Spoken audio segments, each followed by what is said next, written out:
We are live, we are live, we are live. Let me fix myself up. Okay, we good. Welcome back to Talk Talk Live, live on IG and YouTube. We are back, people. Yes, for a second night. I promised, and I am delivering, people. I am delivering, I'm delivering, I'm delivering. Thank you very much for joining me on Talk Talk Live. Live on IG and YouTube. Sponsored by DunTalk.com. Like, subscribe, comment. We're on the road to 1,000 subscribers. Let me make sure that I got... Oh, are we good? Yeah, we good. Yes, we are good. Right. Ladies and gentlemen, I hope you had a great day. It wasn't exactly the most fabulous of days out in the city of Toronto, to be fair and frank, but I hope you made an effort of it and made a go of it, and you are back home safe and sound and doing whatever you need to do.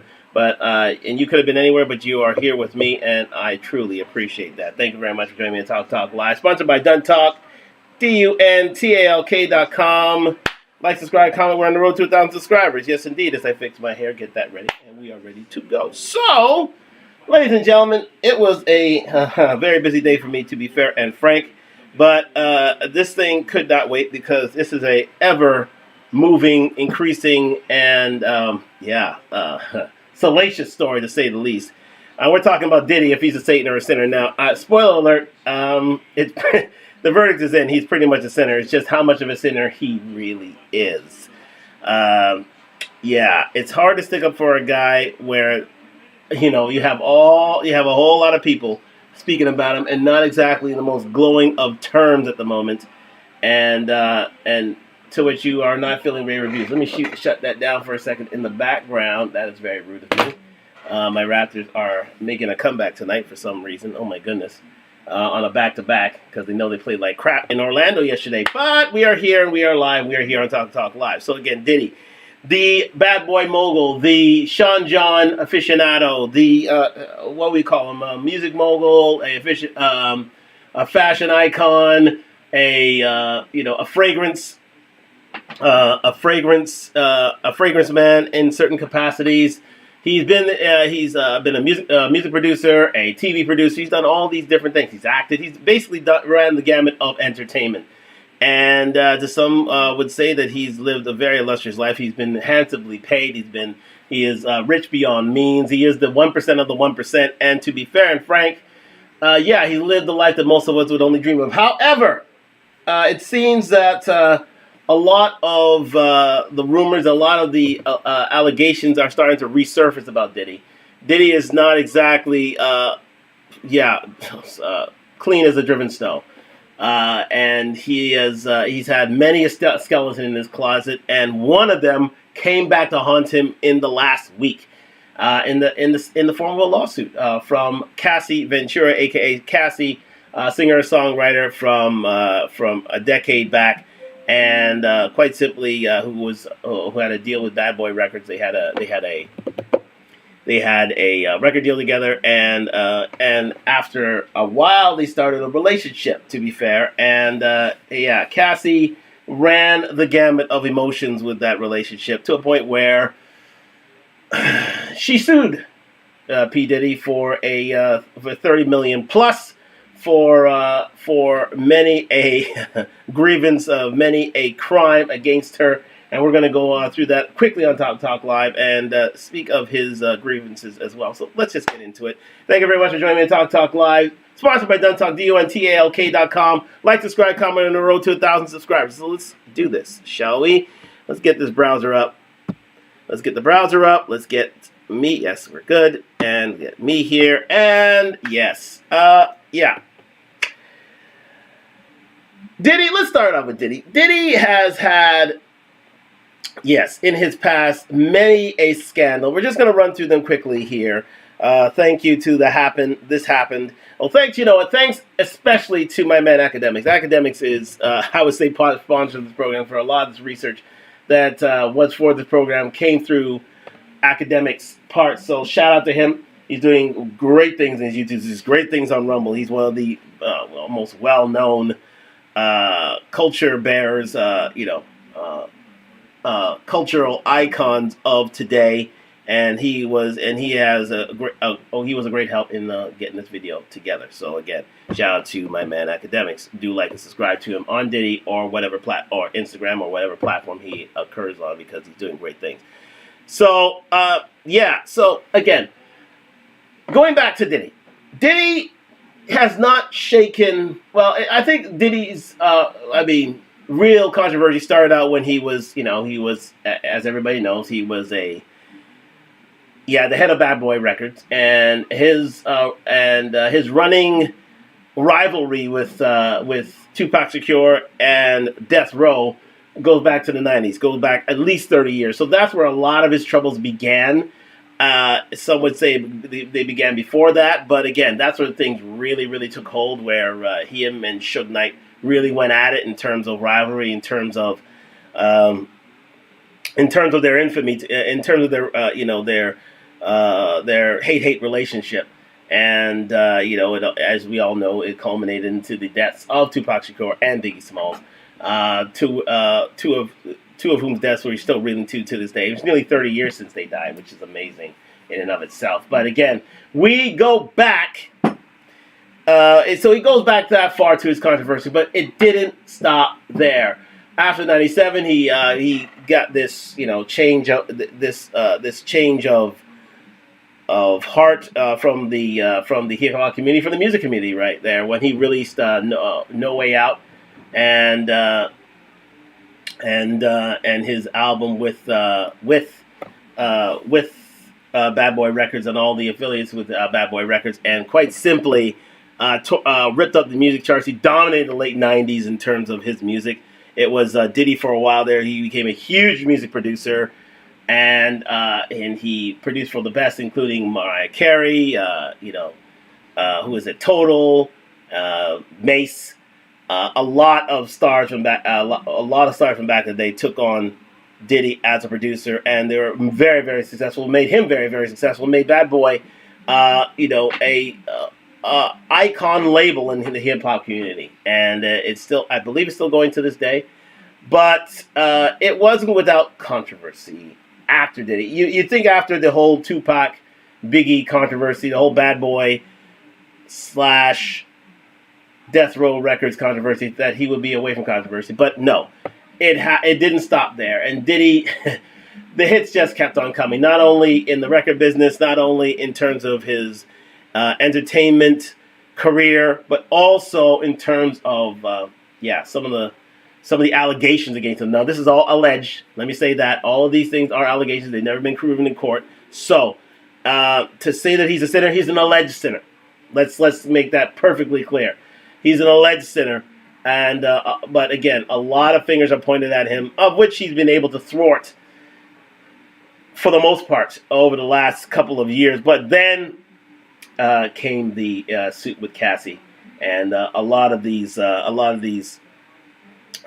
sins came back to the fore, and made Diddy pretty much a marked man. Although he did, we'll get to his settlement and how this may fall away again. But again, Diddy has been able to. Diddy has 9 lives. Let's face facts. Diddy has a lot of lives, and he has 9. And he's pretty much he's stunningly lucky with all the things that have lodged against him. He's been able to skate them all, including the shooting with regards to Shine, and at the club in New York way back when, where J-Lo was involved.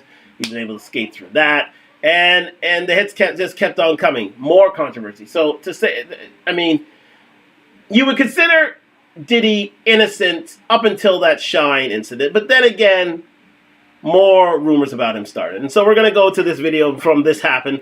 And again, shout out to my man DJ Academics for referring me to this video. To be fair and frank, I was listening to him all day today, and he put out a lot of facts out there, to a point where now Diddy wants to silence Academics. The rumor has it that way, but hopefully Diddy is. Hopefully Academics can watch his back and make sure that no bombs have occurred. Now that is a bit of foreshadowing, but nonetheless, let's get into this video with regard to Jaguar White. And Jaguar White claims Cassie knows how Diddy killed Kim Porter. Here's another allegation we're going to get into right now. So let's just get into it. Thank you very much for joining me to Talk Live. Like, subscribe, comment on the road to 1,000 subscribers. Let's get going.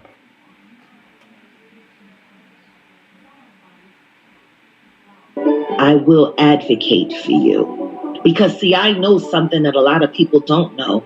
I know that you and Kim Porter had a sit down right before she left us. We decided to do the book because I'm not a rapper, obviously, or anything like that. But I've been in the business and been around the business. Some of the things in the book cover Diddy's gay relationships, footage of those encounters, the men he slept with, STDs, Diddy giving Usher an STD, and the explosive encounter between Diddy and Usher's mom, Mary J. Blige being pregnant by Diddy, and of course, she had an AB, the beatings Kim took, pushing him down the steps in 2007, and him breaking his foot. Jaguar Wright has broke. So, as you can hear, yeah, Diddy is he's not one who's afraid of controversy, who's shied away from controversy. A lot of allegations have come his way. He's managed to escape a whole lot of them because of the power and influence he has in the music industry and in pop culture and in the world. Period. And as you heard just there, his former wife, Kim Porter, God rest her soul, she passed away about 10 years ago, I believe, due to pneumonia. Allegedly, Diddy was involved with that.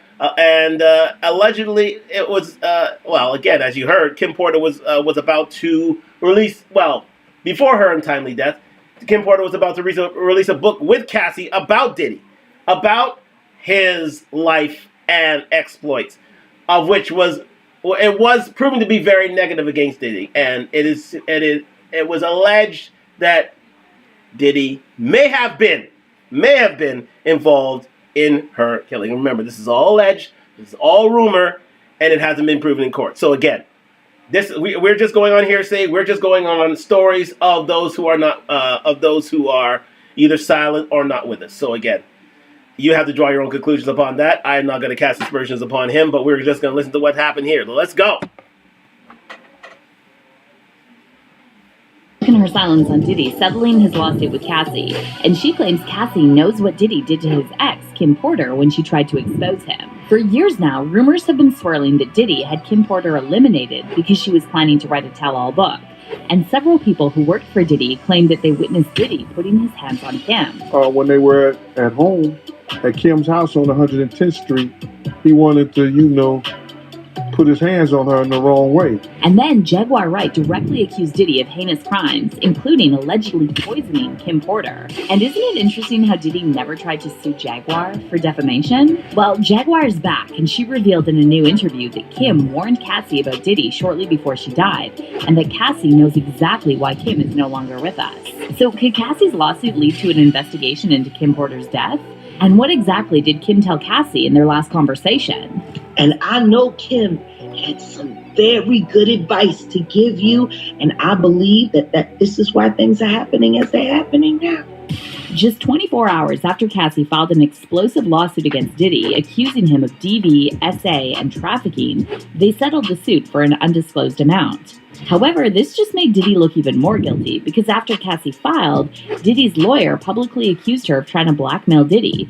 And yet, just hours later, Diddy suddenly decided to pay up. See, Diddy literally... So, yeah, that's... I think everybody knows about that. Soon after the complaint was filed, Diddy pretty much fessed up.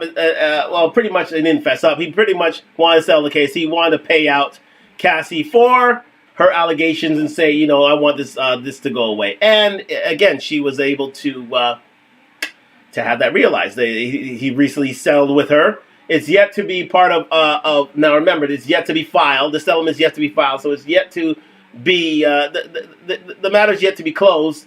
But that will be a formality in and of itself. I think legal counsel will get together, hash out the settlement. Payment will be made, and there you have it. And Diddy will be able to skate by these allegations in and of itself. These alleged indiscretions that we'll go into a bit later on Talk Live. But let's continue. But Diddy realized that, and you'll see it.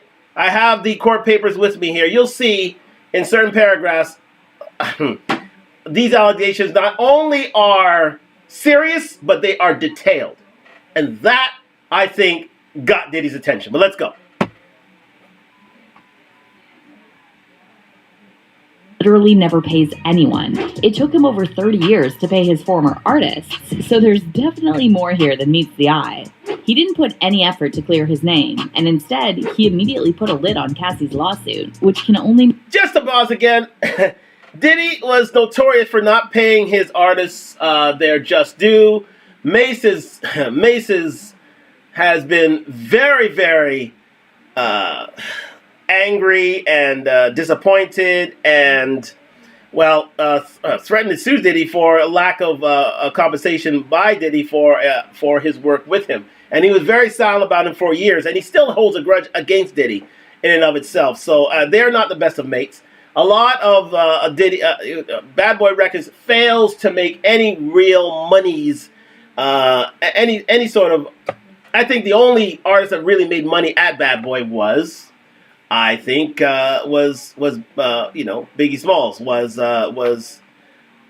was Notorious B.I.G. And hey, it was a serious amount of money that Diddy pulled for himself, but didn't distribute it to his artists. But that's the reason why you get into the business. Most of your money's made behind the camera than in front of it.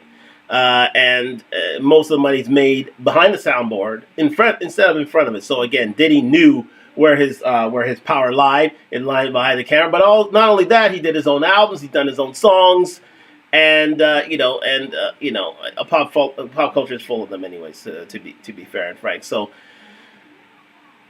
He's not a well-liked guy. Let me say that. He's not a very well-liked guy, Diddy. But, hey, he's managed to... one thing you have to give him credit for is that he's very smart, very astute.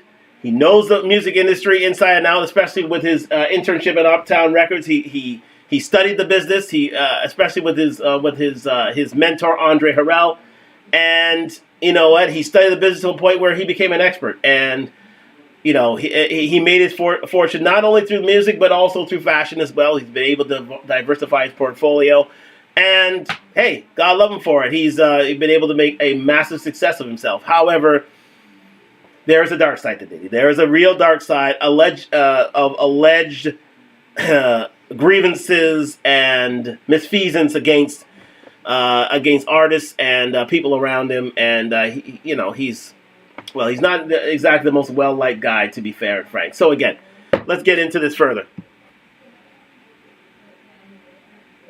Mean one thing. There has to be more that he's hiding. Now, something that a lot of people were confused about is why Cassie agreed to settle. Well, she didn't have any other option. She filed a civil lawsuit, which means settlement was the only possible outcome. Only the government, aka a prosecutor, can file cases in criminal court, so it's up to them to open a criminal investigation against Diddy. But this was actually a really smart move on Cassie's part, because her... Well, they could have opened a criminal case, but I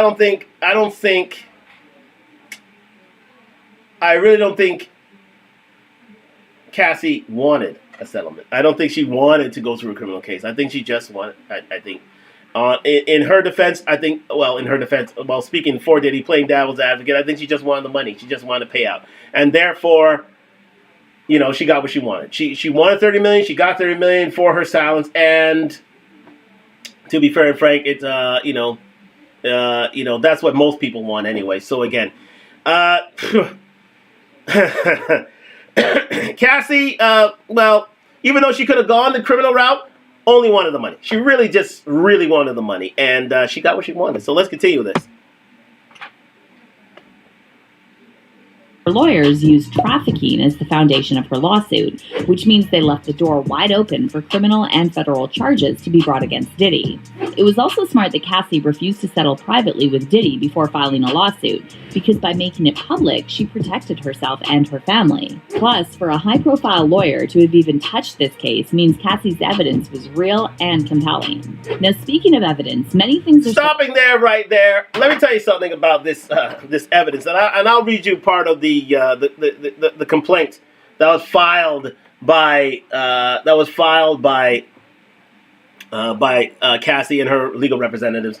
It was very detailed. It was very, very impactful and very, very persuasive, to say the least. Diddy's counsel would have read that and said, you know what? She's a bit more detailed here. You may want to settle this. I don't think you would want to drag your name through the mud here and toot sweet, it was over. It was done. So, hey, Diddy knew what was at stake, and he basically, wanted this swept under the rug immediately. He did not want this case getting out into the public eye and sullying his reputation in every degree. And then more, and that would bring on more rumors, as we'll discuss tonight. There is more where Diddy came from, believe me. But let's continue with this. Starting to surface online, including this video of Cassie curled up on the floor under a blanket while Diddy taunts her. What you gotta say now? You ain't got shit to say when you put your girl on the snap. Also, Cassie's old selfie recently resurfaced, showing her with a busted lip and trauma to her head. Cassie shared this photo in 2014 during a trip to Dubai with Diddy, and at that time, blogs reported she had an accident while riding an ATV. But this isn't what her face would look like after an ATV accident. Instead, it looks like one of the incidents she describes in her lawsuit. Now, a lot of people are saying this story is scarily similar to what happened to Kim Porter, Diddy's ex-girlfriend who died under mysterious circumstances in 2018. To give you some context, Diddy and Kim dated on and off from 1994 to 2007, and during one of their splits, Kim started... Now, Kim Porter was, I believe, the ex-girlfriend or ex-wife of Albie Shore. So she is, when she says that she's been in and around the industry and been involved in the industry for years, that's what she means. She really means that she has been with these high-profile celebrities for a long, long time. Now, it remains to be seen if, I think Kim had some industry dealings, but at the end of the day, she was known as a girlfriend of Diddy. She was known as a girlfriend of Albie Shore. And she had a child. I think she had 2 children with Diddy. I think another child with Albie Shore. So again, she was in and around, meaning she was pretty much a girlfriend to the stars. But let's continue. Shakir Stewart, who worked at Def Jam. Diddy reportedly became furious after learning about Kim and Shakir, which led to a heated argument during which Kim sustained a broken nose. Most of the reports about this incident have been scrubbed from the internet. However, there is one article published in 2005 that references the altercation, saying that Kim was left with a broken nose after the couple argued on Combs' yacht in Saint-Tropez. The article states that Combs flew in a specialist plastic surgeon from Geneva after the accident, and that Porter has since claimed that she hurt her face after she banged her nose on the table. But it gets even more disturbing from here. On November 1st, 2008, Shakir Stewart was found dead in his Atlanta home, having suffered a gunshot wound. According to the official ruling, he took his own life. However, it didn't take long before rumors started circulating there was foul play involved. People started pointing fingers at Diddy, and one source confirmed to Media Takeout that Diddy had previously beaten up Shakir badly. The source said Kim was seeing Shakir and Diddy found out and he went ape. He tracked Shakir down to his hotel. Then Diddy went up there without security and beat him to a bloody pulp. Now, as for Kim, she passed away on... Now, here's the thing about Diddy. These are all allegations again. This hasn't been proven in court. All these things are, it's all, it is allegations, strictly accusations, strictly, unilateral, threats. I wouldn't say threats. Unilateral, pleas against Diddy for his misgivings. Now, with Diddy,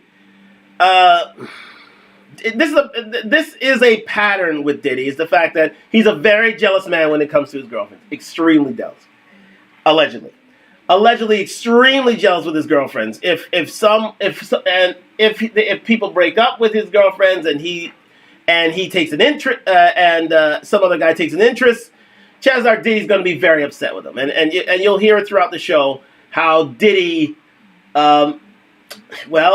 really, it doesn't take kindly to people who wants to have access to his exes. To be fair and frank, or has eyes for his current wife or ex-wife, and it gets really serious to the parts of alleged assaults, alleged beatings, and also alleged hits. And blowing up of vehicles. Yes, there is a blowing up of vehicle that will be revealed later in the show. But there's a lot going on with Diddy here. He's not exact. Again, he's not. He wouldn't say he's what you say. He's an alleged jealous man. He doesn't take kindly to people with eyes for his paramours. But let's continue with this. November 15th, 2018, supposedly from complications of pneumonia. However, she was just 47 years old, and there's no evidence she had any underlying conditions. A shocked and devastated Diddy spotted at the home where his ex suddenly and mysteriously died. Her good friend Kimora Lee Simmons appearing inconsolable at the house, 47-year-old Porter's body found after a desperate call to 911. EMS 14 respond with engine 76 on scene of the cardiac arrest. Of course, many people thought this was highly suspicious, and one of them was Kim's ex-husband, Al B. Sure. In July 2020, Al shared a since-deleted video of himself and wrote, "I just found this footage from the morning I learned of Kim Porter's murder and how it ripped the soul from my physical body. I do know very clearly that Kimberly didn't just check out all of a sudden over pneumonia." Al B. also added the hashtag, "Don't let the love songs fool you," seemingly referencing Diddy's tributes to Kim. And then in November 2021, Al B. posted a throwback photo with Kim and claimed she told him she was running and he advised her to call the FBI. Al B. also added in the comments, "You would never believe what she went through." And get this, just months after he posted this, Al B. was hospitalized with multiple organ failure and spent 2 months in a coma. He managed to pull through, however, he's been very silent since then and stopped mentioning Kim in public. However, So, as you can hear, Al B. Sure wasn't exactly a fan of Diddy himself, having former... And again, they were once, I believe, they once had a relationship. They have a child together. And, yeah, Diddy saw him as a rival, allegedly. And, he was... you know what? From all these allegations, I see, and this just came to me, I see Diddy like a black Vladimir Putin. Allegedly. As a black Vladimir Putin. If Diddy does not like you being around his girlfriend, if Diddy sees you as a threat, he will take you out. He will try to take you out. He will threaten, he will use his leverage, his power, his money, his intimidatory angles and abilities to try to get his way, to literally get his way. I'll be sure to learn the hard way that you don't go against Diddy, don't speak ill of him, and expect to be left alone. Diddy is allegedly a very vindictive man. He has this public persona of peace, love, and hair grease.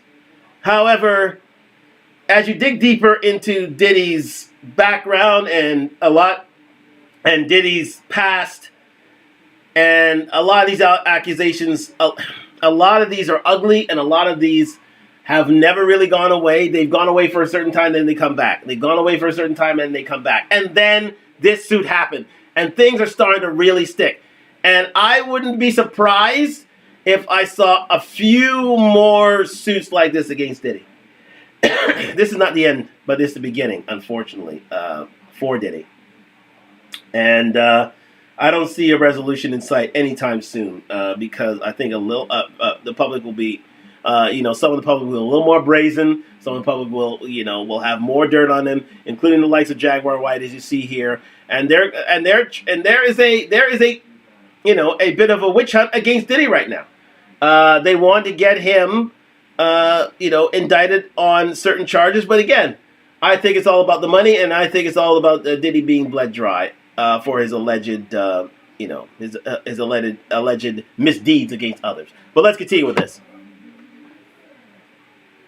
Jaguar Wright is not staying silent, and back in December, she told Real Life Productions that Kim's initial autopsy showed she was poisoned. Kim died from pneumonia, but there's the first coroner's report that said that she died it was ruled a homicide, and they found toxins in her body to prove that she had been poisoned. You know, they have poisons that create heart attack and pneumonia-like symptoms. Jaguar also claimed that all these people who dealt with Diddy and then died or got sick were planning to release tell-all books and documentaries. Andre was writing a book right before he died. Heavy D was working on a book before he died. Kim Porter was working on a book before she died. And Albie Shore was working on the documentary of his life. And then he goes into a coma. Jaguar is now speaking out again. It's as you can see, listen, I really am trying. I really am trying to, play devil's advocate, see the best for Diddy, see if if there's if there's any silver lining. But the fact of the matter is, we've got to call a spade. There are too many allegations. There are too many red flags. There are too many deceased, oft, deleted individuals in his path, in his wake, to seriously say that Diddy's an angel. Diddy, where Diddy goes, usually death and carnage follows. And to be fair and frank, it's all these allegations aren't very good. They aren't very good for him. They aren't very good. But again, his money and his power and his influence has been able to let him get away with these certain things. But it remains to be seen if he'll be the next Bill Cosby. It remains to be seen if he'll be the next R. Kelly with regards to these allegations. If someone with a greater mountain of evidence and with the wherewithal to carry this through to a criminal action will be able to bring Diddy to justice, because quite simply, this is serious. This is really, really serious. These are serious allegations. But for the most part, a lot of these complainants, a lot of these claimants, a lot of these plaintiffs, all they want is money. All they want really is money. Cassie, case in point, all she wanted was money. And again, we'll have a video as to, what this all means a bit later, but let's continue with this. And in a new interview with Storm Monroe, she offered her support to Cassie and claimed that Cassie knows what happened to Kim because Kim warned her about Diddy before she died. I will advocate for you. Because, see, I know something that a lot of people don't know. I know that you and Kim Porter had a sit down right before she left us. And I know Kim had some very good advice to give you. And I believe that this is why things are happening as they're happening now. Kim was smart, wasn't she, Cassie? Kept you alive and kept you safe. I will advocate for you. I went to fuck honeycomb. But you are a victim. And I know that.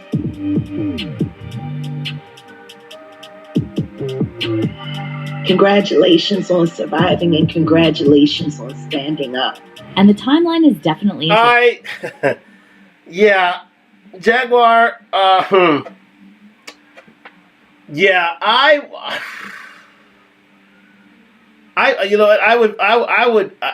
am fearful for Jaguar, right? I really am. I do not know where this is going, but I mean, many of those who have accused Diddy of wrongdoing have faced his wrath, and it's not a pretty sight. It really isn't a pretty sight, as seen through all these allegations. And you know what? If I were Jaguar Wright, I don't know. I would be quite hesitant to put herself out there like this with Diddy in full and clear view of all these videos, of all these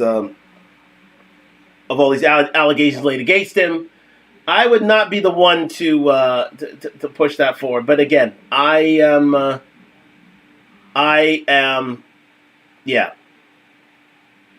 I think Jaguar Wright, I think, needs to protect herself at all times. She needs to be looking over her shoulder because those sort of sentiments aren't good. They aren't. They literally aren't. They are not.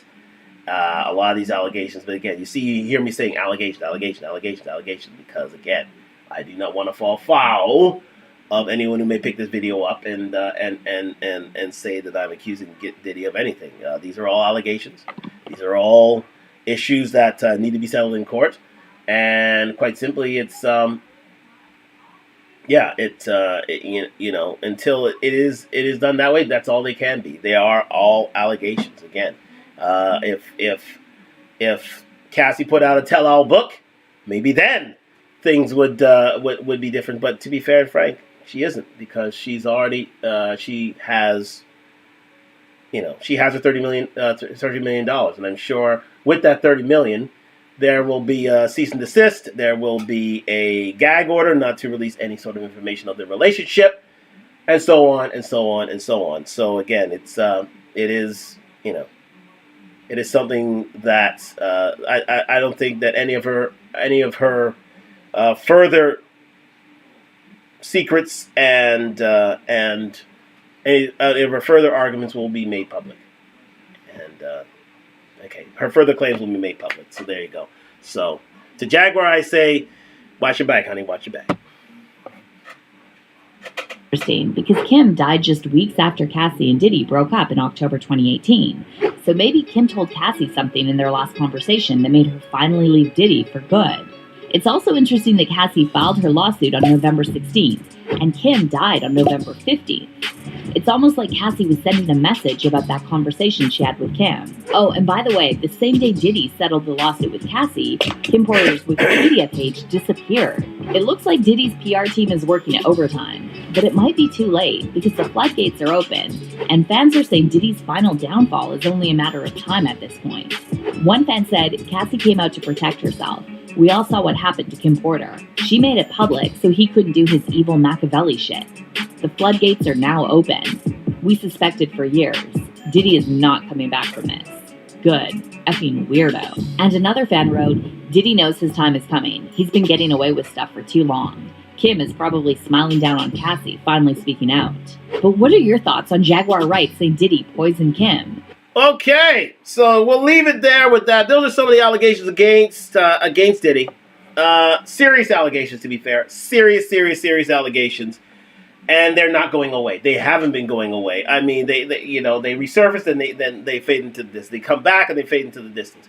But not only has Diddy been accused of intimidation, been accused of sexual assault. We'll read the transcript in a bit. But he's also been accused of having a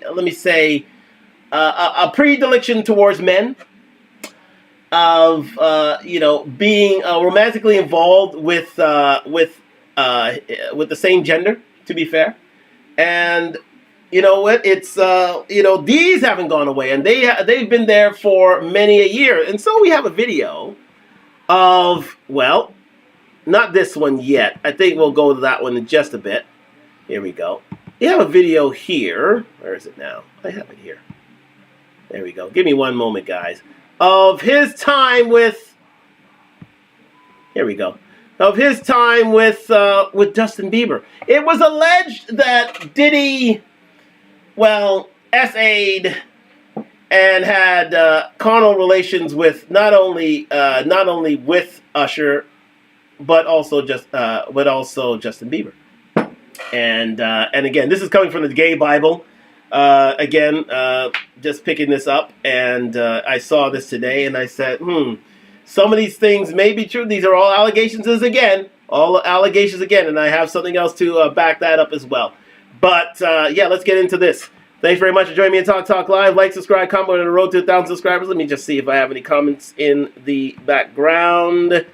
Let's go, and no, we are good. So let us go with this right here from the Gay Bible. So let's get into it.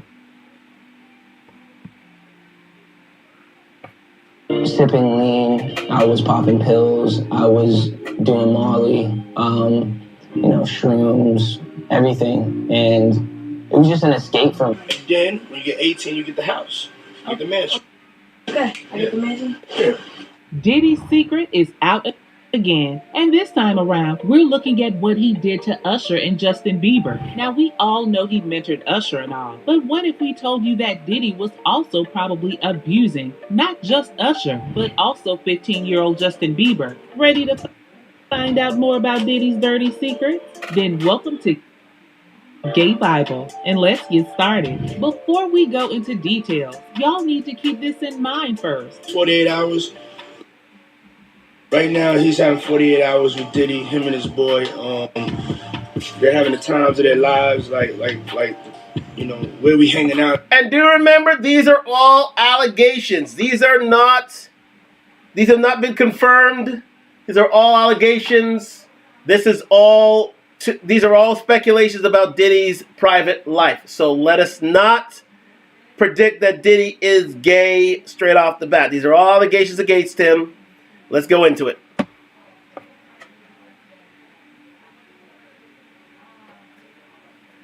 What we doing, we can't really disclose. Okay, now please hold that thought for us, because we're coming right back to it. Now, it would interest you all to know that Diddy took Justin Bieber under his care for 48 hours about 14 years ago, when the superstar was just a teenager. Now, we all know Diddy's history with teenage boys. I mean, remember what happened to Usher?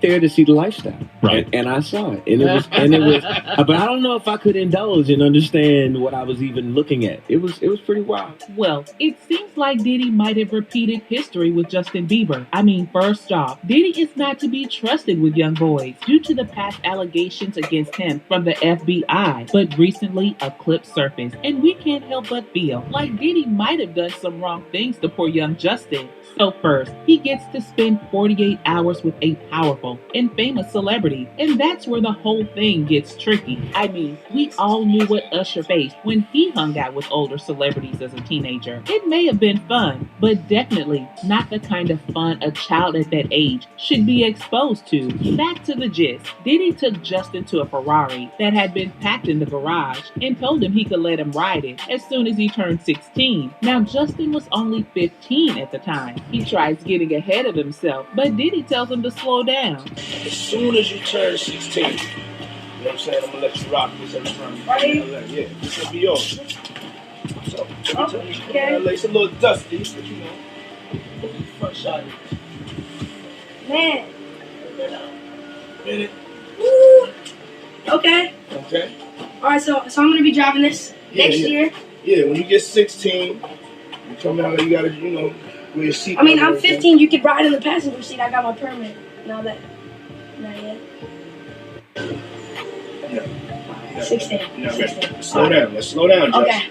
Let's slow down, okay? One step at a time. But yeah. Now, Diddy didn't just stop at giving Justin the Ferrari. Guess what he did next, guys? He offered Justin the mansion and told him he could have it when he turned 18. Then, when you get 18, you get the house. You get the mansion. Okay. Yeah. Now, this sounds like a wild dream for a kid, don't you think? I mean, first, Diddy promises Justin a Ferrari by 16, and next, he also promises Justin the mansion when he's just 18. So what could have been Diddy's motive for giving Justin these exorbitant gifts? We know Justin was a superstar kid and all. Still, given Diddy's history, we cannot help but think that perhaps he gave Justin these gifts just to lure him into certain activities that aren't proper for him to be engaged in. Wow. So not only is he accused of being a bit jealous in terms of his girlfriends and being and battery, assault, sexual assault, as you will see in court papers. He's accused of having relationship with minors for some reason. Now, again, these are never founded. They're all allegations.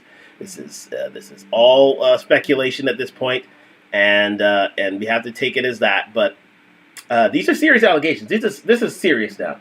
Now we're getting into the essay phase of things, and a lot of people have a lot of things out there for Diddy, and it goes without saying that it ain't pretty. It is not pretty at all. But let's continue with this. That there's anything wrong in giving him these things, but some parental guidance could have been instrumental here. Who knows? Anyways, Justin was very excited at the offer, and he obviously couldn't say no. I mean, who would? But Diddy said something that we cannot overlook. Now, back to the clip that you saw earlier that we asked you to keep in mind. Like, you know, where we hanging out and what we doing, we can't really disclose. Please, who can tell us what Diddy could possibly want to do with young Justin that he couldn't mention in front of the camera? Thanks to his obvious body language, Diddy acted suspicious and Justin looked clueless. Could there be something that Diddy was gonna do that he didn't want anyone to know about? Well, we already knew what he did with Usher. The young and innocent Usher was exposed to explicit activities carried out by other celebrities under Diddy's watch. And not just that, he and Diddy even shared a bed. Man, this is really disturbing. Could that be what he wanted to do with young Justin as well? Expose him to things improper for his age. I mean, Diddy even confessed he didn't have legal custody over Justin as he had with Usher, so he had no right to expose Justin the way he did. The ultimate proof that Justin was influenced negatively is his confession of his struggles with addiction and breaking the law. The superstar opened up in his docuseries that he was using drugs early in his career and couldn't do without them. There was a time where I was sipping lean, I was popping pills, I was doing Molly, shrooms, everything, and it was just an escape. I mean, yeah, they come thick and fast. So therefore, it's not only is he accused of grooming Justin Bieber, but also Usher when he was young, when he was coming into the industry, and it's not a pretty sight, guys. It really isn't. And again, all these are allegations, but there. As you can see, the evidence is mounting. It's forever mounting against Diddy, and it goes to show that Diddy, can he be considered a saint? Not really. Not with all these allegations lodged against him. Now, the fact of the matter is, he's been able to skate by all these allegations. So, we're gonna let this continue for a little bit, and then we'll move on to another allegation of his sexual past by 50 Cent himself. Let's go. Doesn't that sound like Diddy's influence? We can connect these dots because Justin was signed to Usher when he started his music career. After performing for Usher at the studio, it didn't take long for Usher to sign him, giving Diddy access to Justin because Usher was mentored and groomed by Diddy. As we clearly saw, it didn't go well for Justin. According to him, he said he wanted to have a sustainable heart and career. He also told fans that he didn't want to fall apart as he needed to fix some deep-rooted issues in his life, and thanks to his wife Haley and other people around him, he had all the support he needed to fight off the bad influence from his teenage years and get clean. Unfortunately, Diddy's got a long history of sexual scandals, and it doesn't just end with his alleged abuse of underage boys. Aside from the FBI's investigation, which took place some time ago, Diddy is also known to sexually abuse other celebrities just to show him he's more powerful than them. Christopher Williams was one of the victims of his abuse, and thanks to the attorney who exposed him, we wouldn't have known about it. I mean, Jaguar Wright is notorious for calling people out in the industry and talking about their dirty secrets. And to be honest, we could have overlooked her accusations against Diddy about how the lawyer caught Chris giving him a blowjob and how Diddy threatened her not to tell anyone about what she saw. But with all this evidence glaring at us, we can't help but believe that Diddy may not just be gay, but perhaps he's also a sexual assaulter. There's just too much going around for us to ignore. Even some of his colleagues have accused him of being gay. A good example is 50 Cent, who insinuated that Diddy's gay during an interview at the Breakfast Club. He said something to me one time, a long time I'm ago. going to move past this quickly because I think he puts it a little more eloquently in another thing that I have saved up for there. So I'm just going to save that. But let's just finish up this video quite quick. These dots are actually worth connecting. Diddy's former bodyguard, Gene Deal, who was also really close to him, opened up about Diddy shopping for butt plugs. As he going, I'm just looking at the places where he picking stuff from. But there's one part he picked up some things from up here on my left side, and then he picked like quite a few of them down. I'm like, okay. He put them in the bag. So when I went by there and I looked up there, and it said butt plugs, and I was like, hey yo.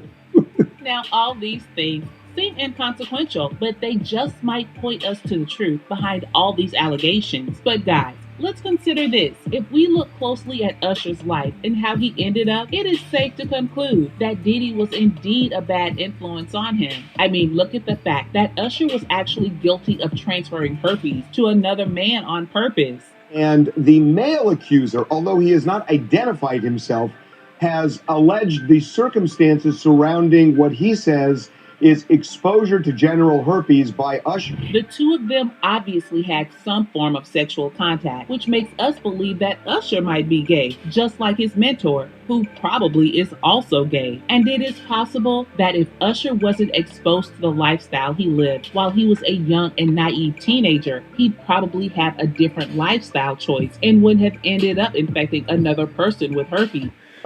Right, so the plot thickens. It seems that, Diddy started a, how shall I say, a lineage that brought Usher into a certain type of lifestyle, and then he transmitted STDs to not only women but men, well, allegedly, to women but men as well. And this has not been able to be escaped, to be fair and frank. And wow, that is amazing. But again, sorry guys, I just wanted, yes, wow. I just, thank goodness. And look who got the rebound, Scotty Barnes. Raptors win. Okay, I had to break the seriousness of this call just quickly, and now I can fully concentrate on it. So again, Diddy is not only accused of bringing Usher into the gay lifestyle, but Justin Bieber saw things that he never thought he would see, and involved in a lifestyle that he never wanted to be in, and it took him a while to get through a lot of these a lot of the trauma, of the mental trauma that he had to endure. So these are all allegations lodged against Diddy.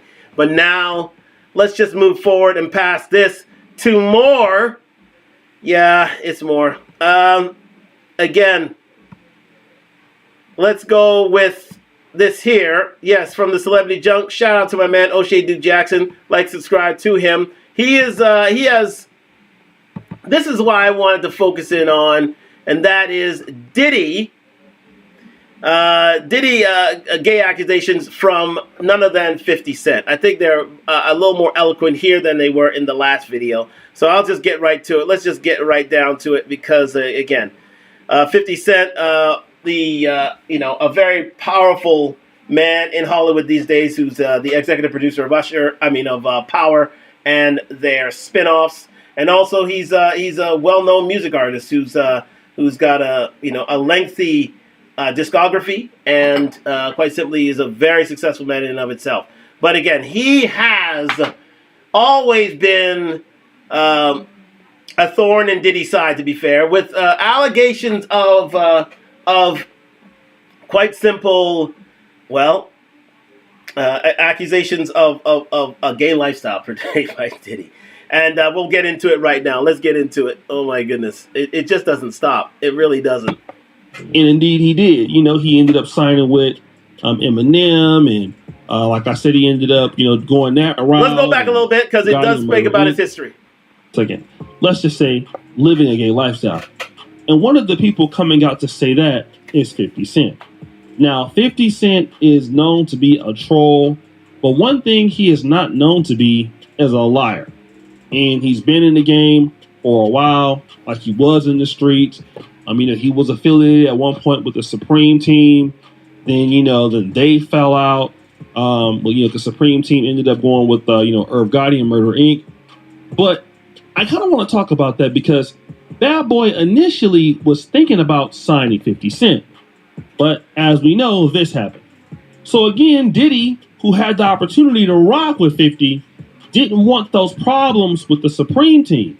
If you guys know anything about, hip hop and the streets, those guys that came out of the 5% Nation, some of them were in crime and, through Queens and stuff like that. So Bad Boy didn't want that particular stigma. And so nobody felt that 50 Cent was going to blow up.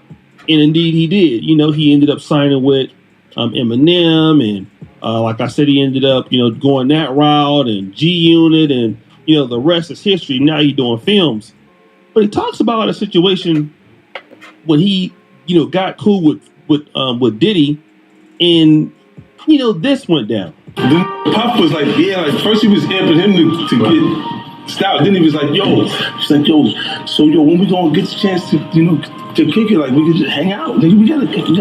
This is Puff. Okay. He's telling me we gotta kick it. And he was like, why don't we go shopping? I mean, I pay for it. And I was like, what the this just said?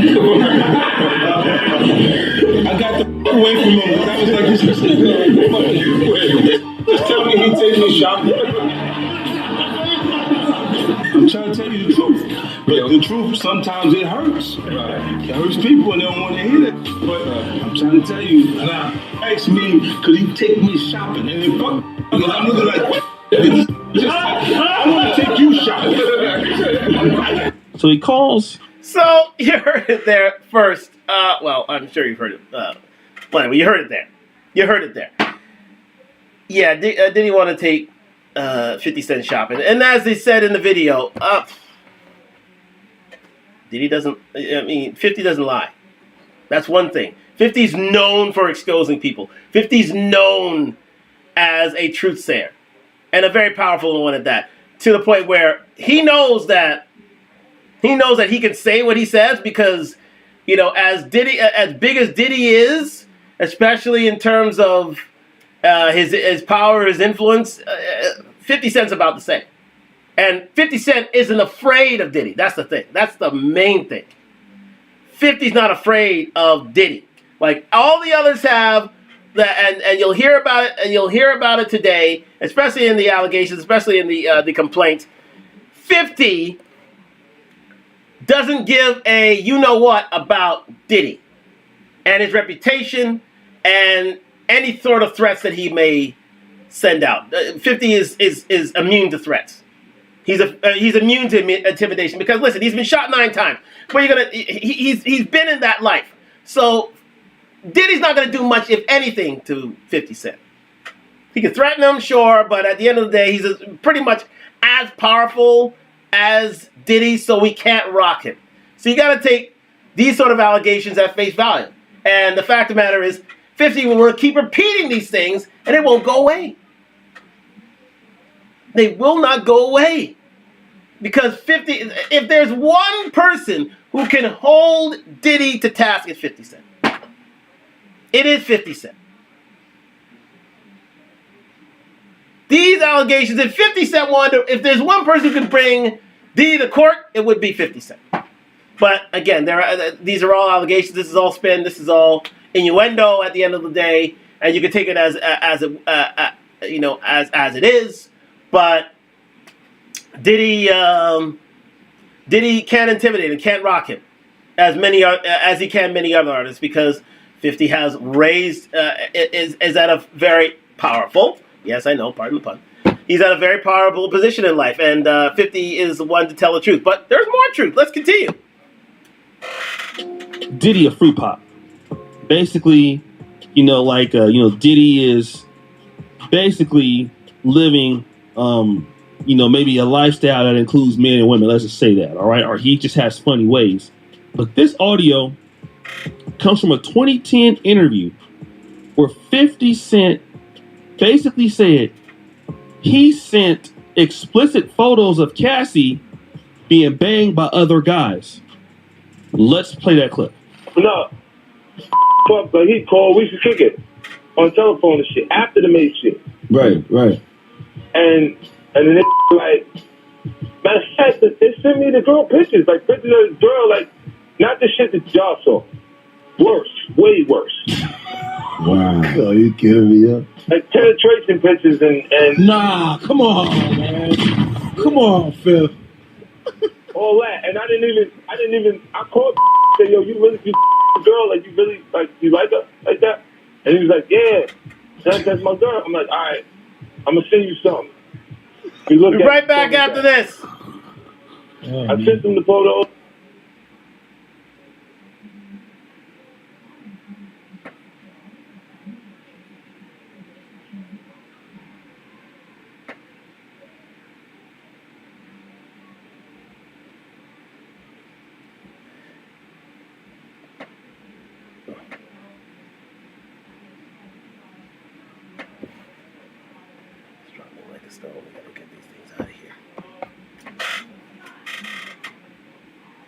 Yes, we are back live on Talk Live. We're going to continue that audio. I had to stop the tape on YouTube, but we're still here. Appreciate that. Yo, where you get these shit from? We're going to rewind back that tape. And I said, you know, like, they know, 50 like, Cent, this guy is so lethal, man, but So give God- him credit. No. Fuck, He but does his called, thing. He used to kick it on telephone and shit after the made shit. Right. And then they like, matter of fact, they sent me the girl pictures, like pictures of this girl, like, not the shit that y'all saw. Worse, way worse. Wow. Oh, you kidding me up? Like penetration pictures and Nah, come on, man. Come on, Phil.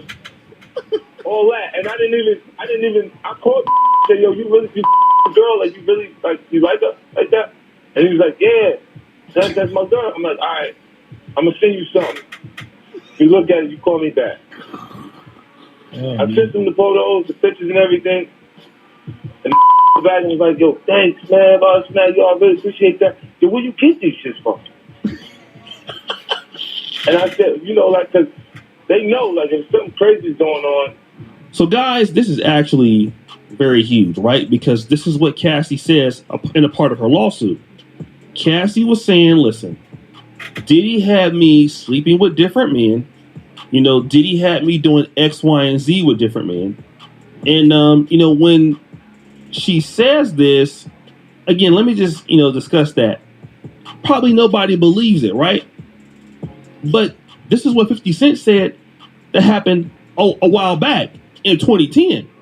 And of course, and I try to tell brothers, back in this time, like it's still wrong anyway, but back then, a lot of people can get away with a lot of stuff. And this is what brought Bill Cosby down. Because brothers was just too horny. All right? So again, people in the industry is seeing, you know, because he calls them like, hey man, this your girl? He's like, yeah, this is my girl. Like, something I want to show you. So, you know, he probably didn't know that it's Diddy's own doing. You know, he probably like, look, man, I'm looking out for you. Here goes some pictures that I see your chick with different dudes. But no, Diddy is the one that's orchestrating that. You know what I'm saying? So when you do that, and, you know, like I said, the chick was with Bad Boy. She was trying to get on. She got on. She was 19. You got her doing all of this stuff.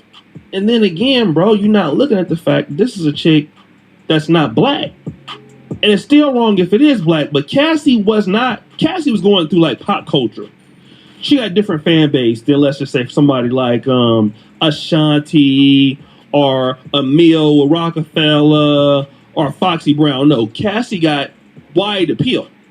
So when you're dealing with somebody like that, you got to really be cautious. You got to be cautious of women of any race.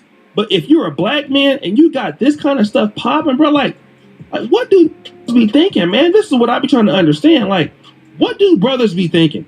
And again, I'm trying to plead with all black men. Okay, before again, shout out to my man LCG Jackson. He always has a moral to the story. Always has a lesson to be learned from one's grievances. But I just wanted to show that 50 Cent don't give a damn. He doesn't care what status of life. P Diddy, he can't be intimidated. He can't be shook.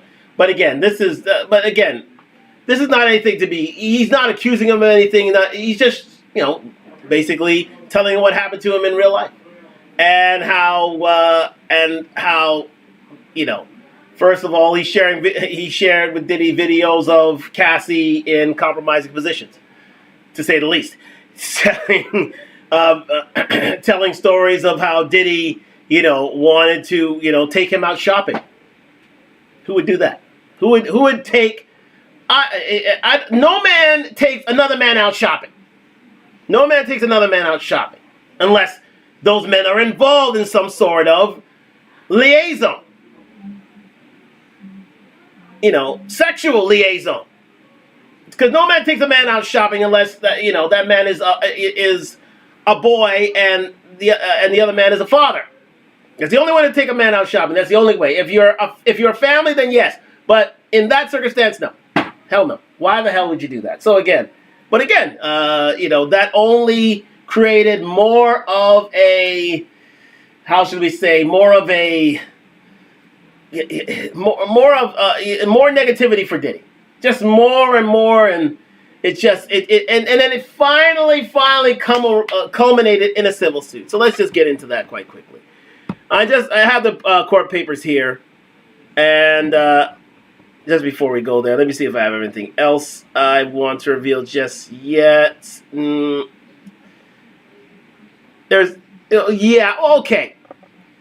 Before we go there, just one more, and this is coming from academics, and it's just a short story of what Diddy allegedly did to Wale back in the day. And this coming from academic itself. Subscribe to academics. He's doing fantastic work on his YouTube. See what he's got, about 500. Oh, he's got 50,000. But hey, listen, he's everywhere. He's got like millions of subscribers on Instagram. So he does not need Rumble's experience, but he's just starting out here. But he's doing great work. But again, I will let's just play this clip of what happened with Wale and Diddy one day back in the day. Actually, I wonder if it is here as well. Ooh.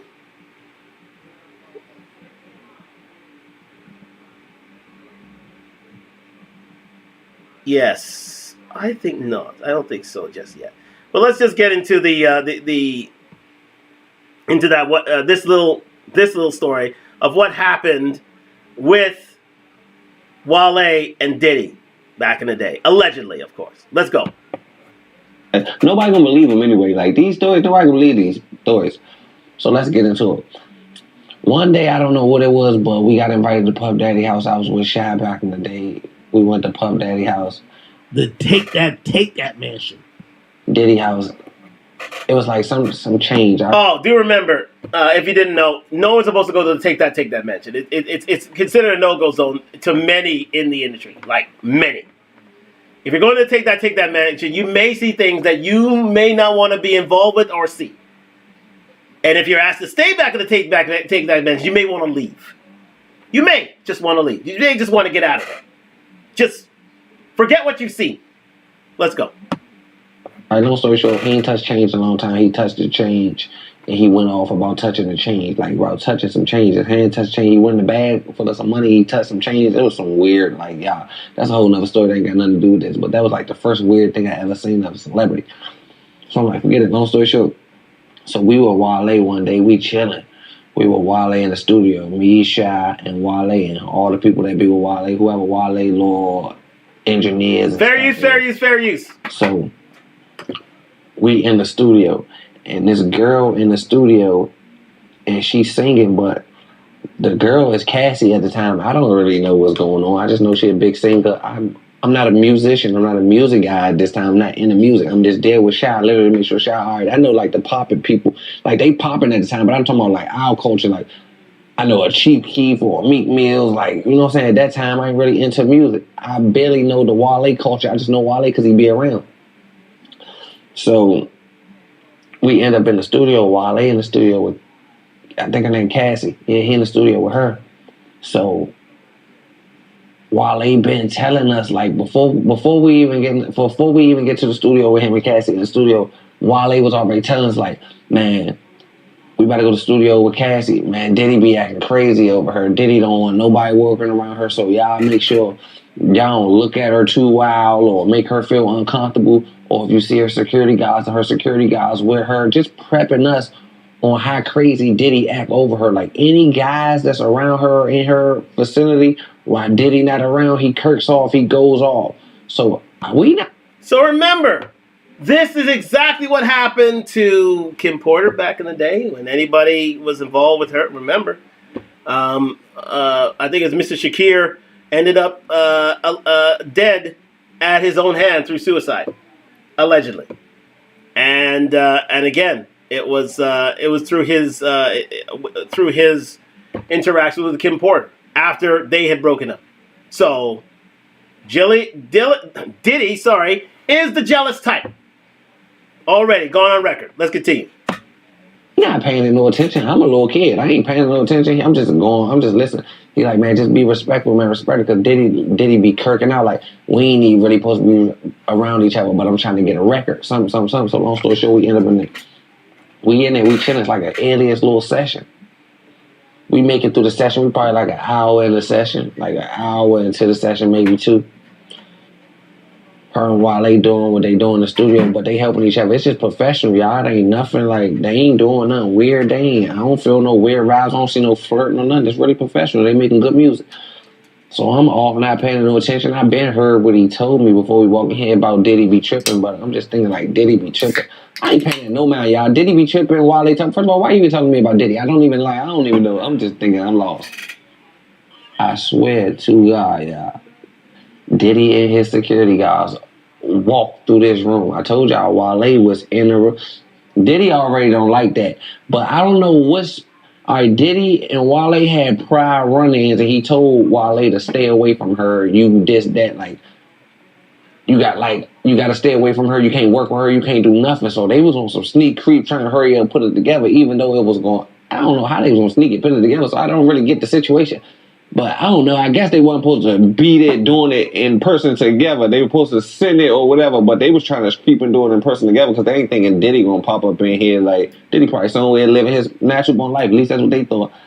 I swear, y'all, Diddy got like little secret people that follow her places. Like when she go in little restaurants, like his girlfriends, like he keep eyes on to see who they cheating on. Like he that crazy. Well, we heard about that from the lawsuit. Do y'all think that Diddy was insecure? Or Diddy was just controlling? Or is controlling insecure? I know there's a lot of women who are watching right now. What is that? Because Diddy, Diddy's always been like a little lover guy, a little lover's boy in the game. It always seemed like the most attractive woman he could get anyway. So is he insecure or he's just a controlling guy? Stop that for a second. He's got a jealous streak. That would be my opinion on things. He's got a jealous streak. He doesn't like men around his girl. Doesn't like it. He's very possessive. He could say controlling. He could say insecure, but he doesn't. Yeah, he's a jealous guy. He's a very jealous guy. He does not like anybody being around his girl at all. He takes a very huge umbrage to that. He takes umbrage to that. Huge. And it's known within the industry, you don't play around, you don't mess around with Diddy's girl. You just don't do it. Don't do it. Just don't do it. Stay away from it. And we'll continue with the story here, and it gets worse. Obsessed with Diddy, like it's crazy. The world know about it though. Like the crazy parties, Diddy be crazy over them girls, like super duper stalking. Like he be having private investigators following him. No names can't go around him. He very controlling. I swear to God. So that's what the vibe is. So Diddy walks in. Diddy walk in, Wale and him in the bathroom. Wale and the girl in the booth, but they doing the music part. Me and Shy over here. I don't know it's Diddy who walked in. I just see these big security guys and the nigga in black, like it's a black sweatsuit and hat. I can't really see who it is, but I know it's another celebrity important person because this room only important people walking in this room. This ain't even no type of room you can get in unless you're an important person. But he came in with aggression. They moving. But I seen security guys with him, so I know it wasn't nothing for us. Like it was no threat to us or me or Shy. It was like control because they had to get in. They had to go through all this so you know it's somebody. And then I looked, it was like a glance once he got a little bit past me. I'm like, damn, that's Diddy. I ain't say nothing. I looked at Shy. Shy looked at me. I was not about to run in there. First of all, I was not. I'm here with y'all. I'm just not about to run in there and say Wale and be like, Wale, Diddy come like that. I would have died. Like, that's out of my control. First of all, this Puff Daddy. I promise you, I don't mind what gangsta I do in the street. This stuff, Uncle Buck, this is off my list. This is off my radar right here. I can't do nothing with this. I'm gonna stand out. So man, shot like, oh. So as they go in there, they go back there, but they shut the door. It's a blind. It's a studio part, the booth part. It's like a blind back there. Like it's a pop part. They do orchestra back there. So with a booth at, it's like an orchestra, like a church show. You can open it and you can see in the studio where they record, or you can shut it. Like those y'all ever been to a graduation in a blind show? You can shut the blinds and you can't even see back there. Diddy and went back there. By the way, I have some patience for this nigga. This is a hood nigga trying to explain shit. You know what I mean? This is one of the niggas who will be telling stories on the corner and then ask you to buy them some food from the store. You know what I mean? Just let him rock. Shut the blinds. All I heard was a rock, but not punches, like shit, like moving around, tables and shit. But I'm like, oh. So me and Shy run to the blinds. We people through the blinds. I'm people through the blinds. Shy people through the blinds. I swear for God, it's a balcony in the studio, like an out balcony. You can see over the back. I swear to God, my grandmother, they got Wale over top of his feet. They got him off his feet, hanging off the balcony. Like, he hanging off the balcony. They dangling by his feet. I can't really hear what they saying. I'm like, Shy, man, be quiet. Shy don't know what's going on. Shy, first of all, Shy can go back and help Wale. This is man. He can go back to Shy and he must move. I swear to God. Shy like, man, what they doing? I said, man, they got him over the balcony by his feet. They're like, man, no, he don't. That ain't him. Like, show that is him. We knew it was him because we know what type of shoes Wale wore to the studio. And we seen them jump up in the air. So who put on Wale's shoes? Nobody. That was Wale's feet over there. So boom. So I'm like, man, what the hell is going on? But Wale had already hit us to this, that Diddy is crazy about this Cassie girl and nobody could be around her, just that and the third. I don't know if she got a restraint.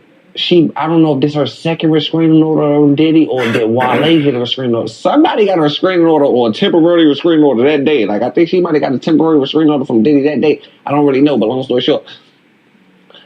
After that happened, Diddy and them stormed out. She left with them. Everybody left. They left with them. Only person back there now is Wale. But everybody in there went to go see was Wale. All right, man, Shy never went back there. Shy left out the studio, went to the bathroom and act like he was never in the studio to see what happened or nothing. So when he came in, it was all new to him.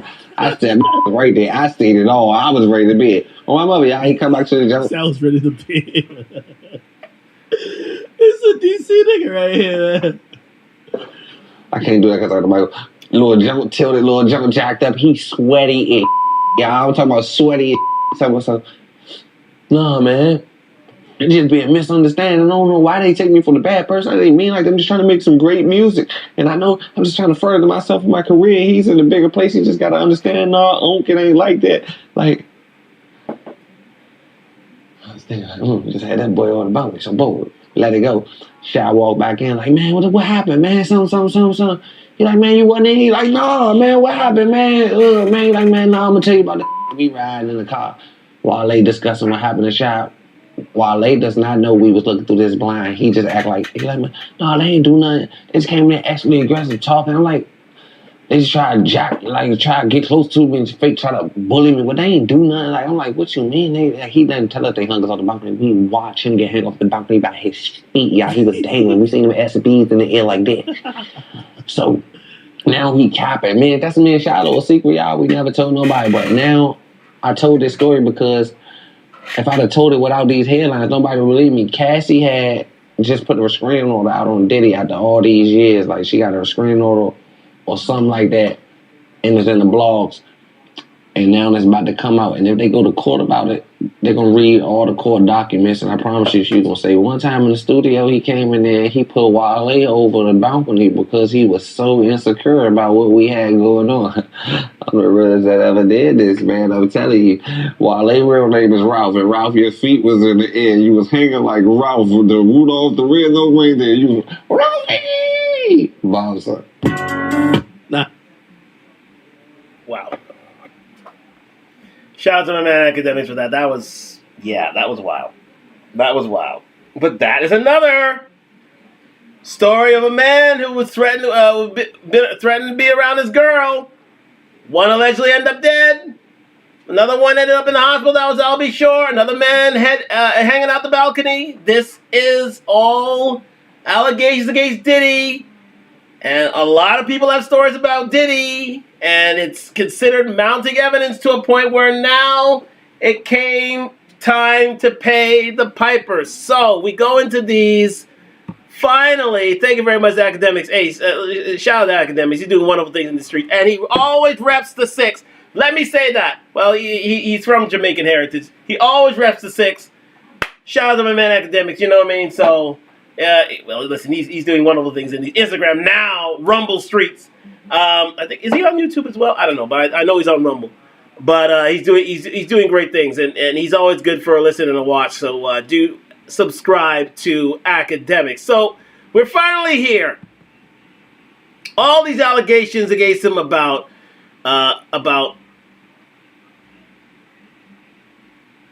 you know, him being gay, all these allegations of him abusing men who've seen his wives, all these allegations of death by not only Mr. Shakir, a former paramour of Ms.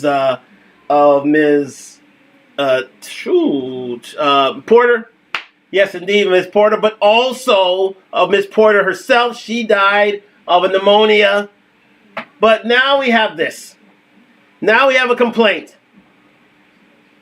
lodged in Southern New York, Southern District of New York, probably in New York City, against with Cassandra Ventura, aka Cassie, and Sean P. Diddy Combs, Bad Boy Enterprises, Epic, Combs Enterprises, DOE Corps, 1 through 10. So they've gone for all the big hitters here. That's what the complainant reads. So, just quickly, they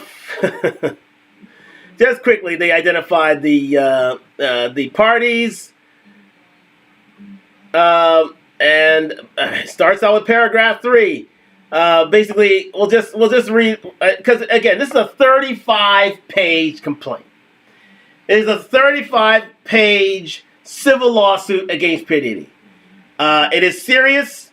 It is involved. It is intricate, and quite simply, must be seen to be believed.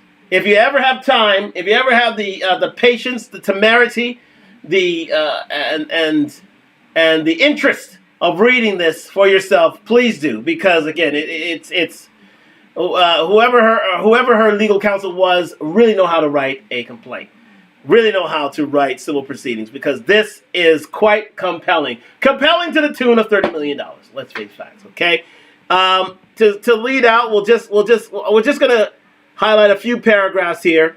Number 3, the truth, however, is that Ms. Cassie Ventura was held down by Mr. Combs and endured over a decade of his violent behavior and disturbed demands. For Ms. Ventura, the dark times were those she spent trapped by Mr. Combs in a cycle of abuse, violence, and sex trafficking. Among her other violent and lawful acts, Mr. Combs raped Ms. Ventura in her own home after she tried to leave him. These are all allegations again. Often punched, beat, kicked, and stomped on Ms. Ventura, resulting in bruises, burst lips, black eyes, and bleeding.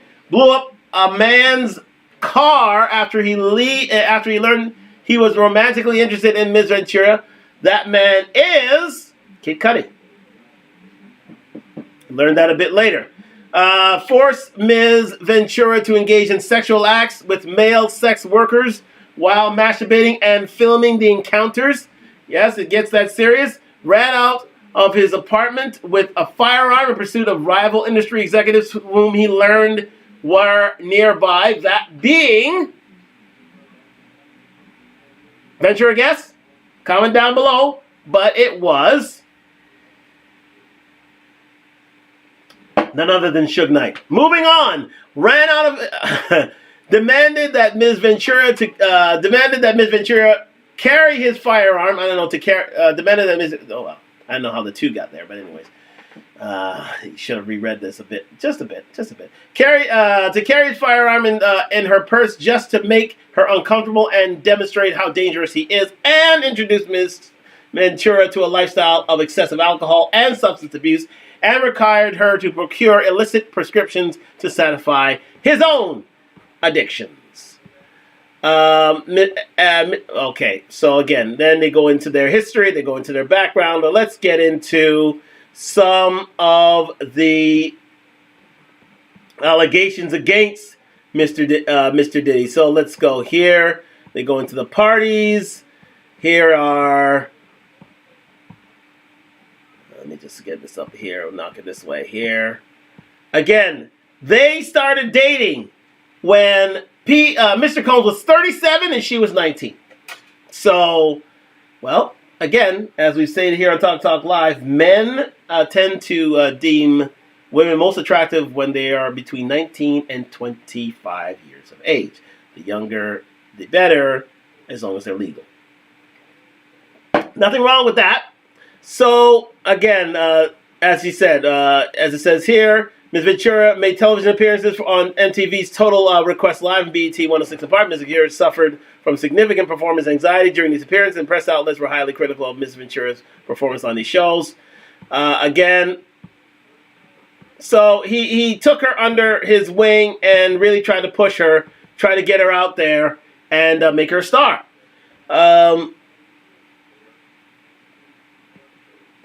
But again, let me see.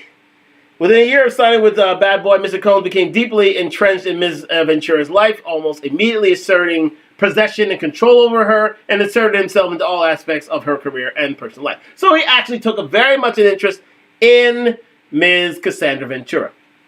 A huge interest. So, moving forward.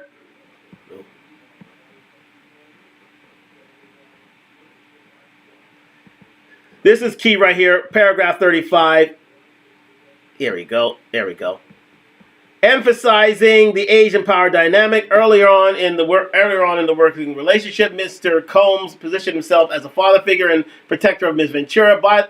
And if you take time to read this, what the prosecutors here wanted, well, I wouldn't say prosecutors, what the lawyers here wanted to show was that there was a power dynamic that Diddy took advantage of, and resulting in abuse, sexual assault, rape, and all things thereafter, and drug addiction and drug abuse.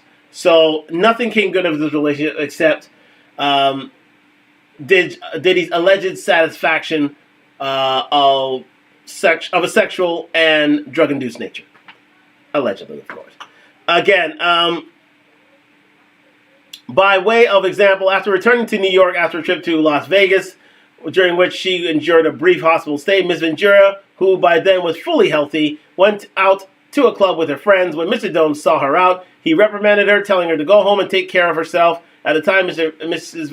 Ventura thought that her record label was looking out for her well-being and that Mr. Combs had her best interest in mind. Mr. Combs also ensured that he was... So again, he was again looking out for her best interest at first, and then the depravity began. Yes, indeed. So here at paragraph 37, at an after party in a hotel suite following Ms. Ventura's 21st birthday, Mr. Combs pulled Ms. Ventura into a bathroom. Let me just highlight this for you here. There we go.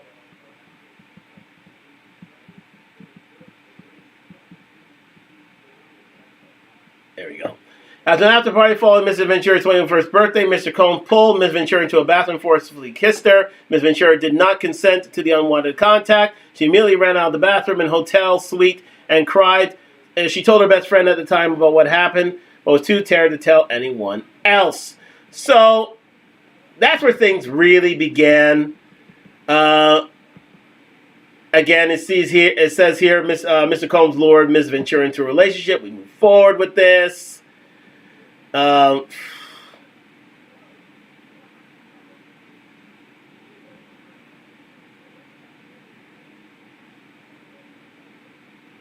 Yes. Again, he used his power and influence to get her to be her boyfriend. Get Mr. Combs to be her boyfriend. Mr. Combs asserts control over Ms. Ventura's career and personal life.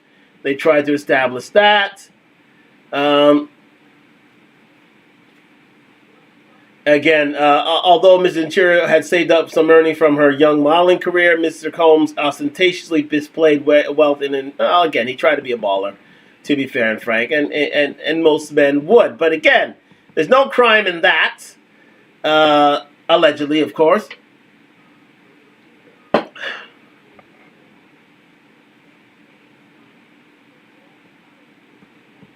Again, Miss Diddy looked after Ms. Ventura's medical and personal needs. Again, as anyone would, and well, he tried to get her to go away with her until we get to Mr. Cole and Mr. Ventura relationship becomes violent and abusive. So here go the allegations as we just speed through this. Paragraph 63 on at least two. Oh, here we go. 64 is better. Over the next decade, multiple times each year, Mr. Combs would violently beat Ms. Ventura, leading to bruises on her body. After every instance in which he beat Ms. Ventura, Mr. Combs uses money and power to orchestrate extensive efforts to hide the evidence of his abuse, including by hiding Ms. Ventura in hotels for days at a time to let her abuses heal. Shout out to Mr. King Onan. I hope you are well, sir. Again, this is paragraph 63. Here's an example of that. In one such instance, after a party with Jay-Z, Mr. Combs beat Ms. Ventura repeatedly and escalated, including kicking and hitting her. He forced her out of the vehicle on Fifth Avenue in New York City. She eventually was able to hail a cab to get to her apartment in Manhattan, where she cried in fear, realizing there was no one she could tell about what happened at the hands of this incredibly powerful man. She spent the subsequent 3 days hiding in her apartment. So she hid her bruises. She hid the grievances of Mr. Diddy, allegedly. Again, it shows another 2009 incident. But we want to get to some of the more salacious and scandalous parts of this video here.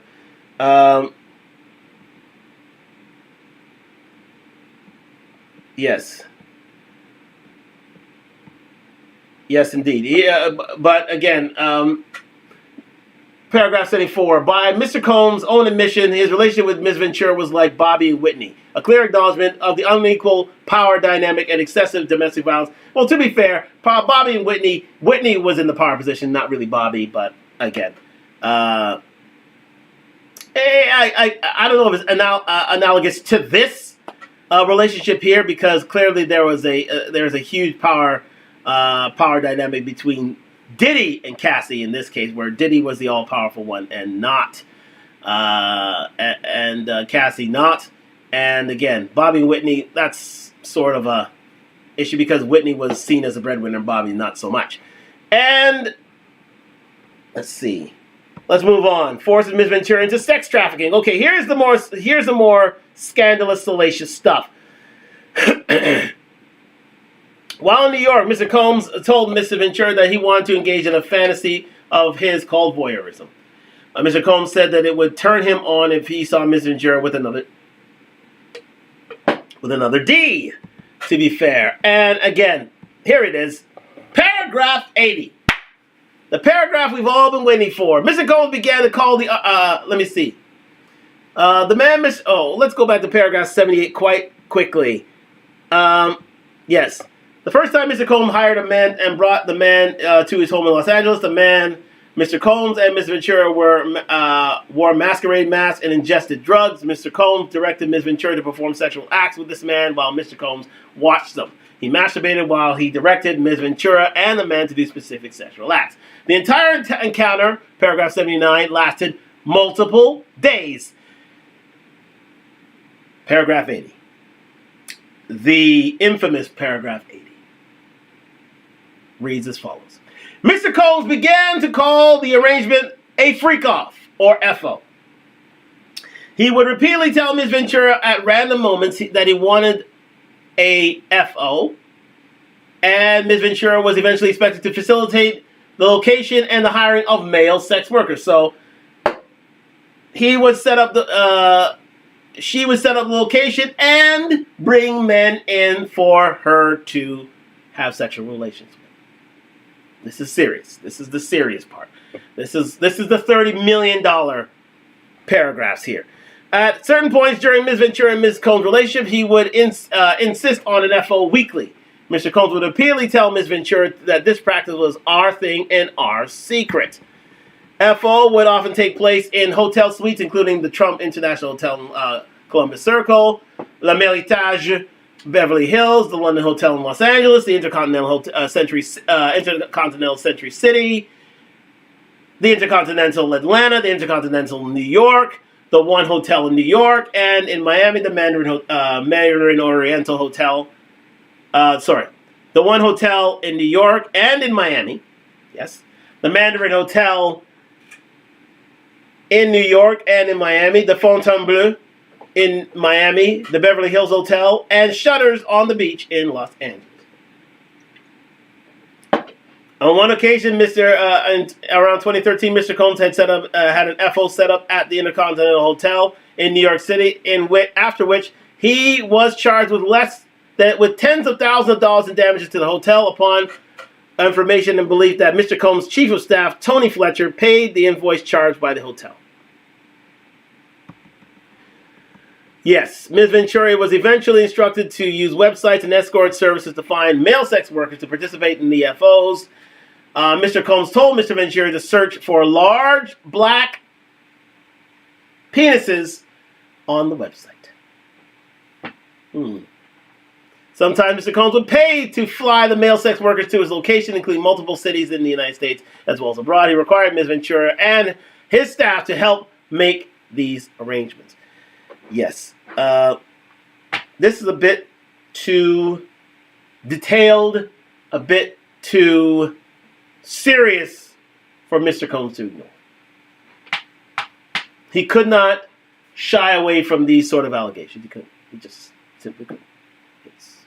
It's very hard-hitting. It goes on. 87, paragraph 87. Mr. Combs always supplied Ms. Ventura with copious amounts of drugs. I remember reading that. With copious amounts of drugs before and during the FOs. Ms. Ventura was given ecstasy, cocaine, GHB, ketamine, marijuana, and alcohol in excessive amounts during FOs, which allowed her to disassociate during these horrific encounters. It became commonplace to get 4 fluids in the day after IV fluids, intravenous fluids in the day after the FO to recover from the excessive substances pushed upon her. Ms. Ventura was required to dress up in lingerie for an FO, and Mr. Combs insisted that she wear white nail polish to contrast her nails with the skin of the black men he hired to have sex with her. Yeah, it gets really, really bad. It really does. Again, you can read on with a lot of this stuff. Again, as you see in paragraph 92.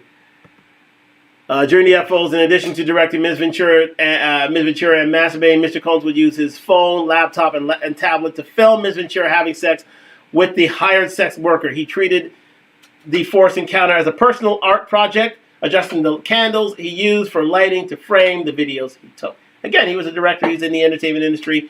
He had, he's had experience with these things. So again, he saw it as an art house film. These FOs.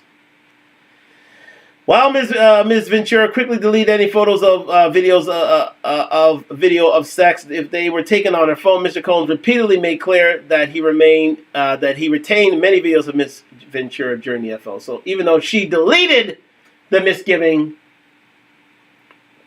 he would not. He'd have photographic evidence saved away. Oh boy. Okay, so that is really the gist of their sexual activity. It was graphic. It was quite nymphomatic, quite salacious. Yeah, quite raw, and just yeah. It was quite serious. This sort of thing that she was asked to participate in, but again, it brought about a lot of trauma to a point where she tried to escape.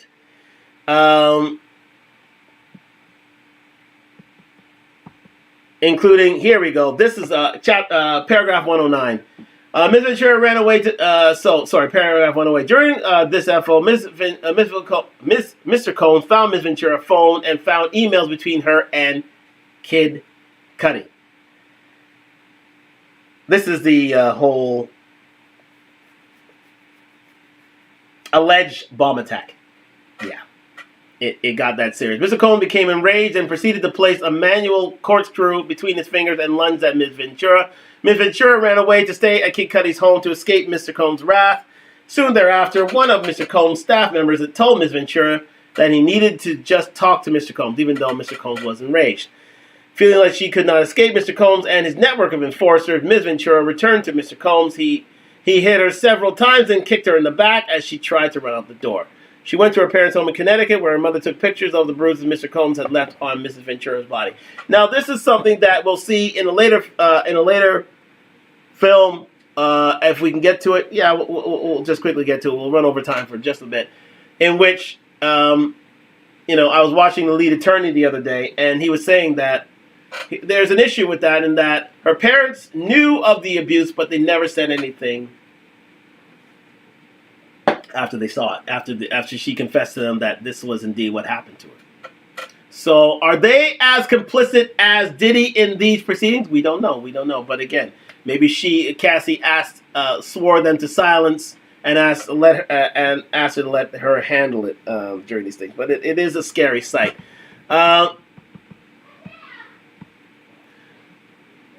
Yes, here we go. In February, and this is the problem here.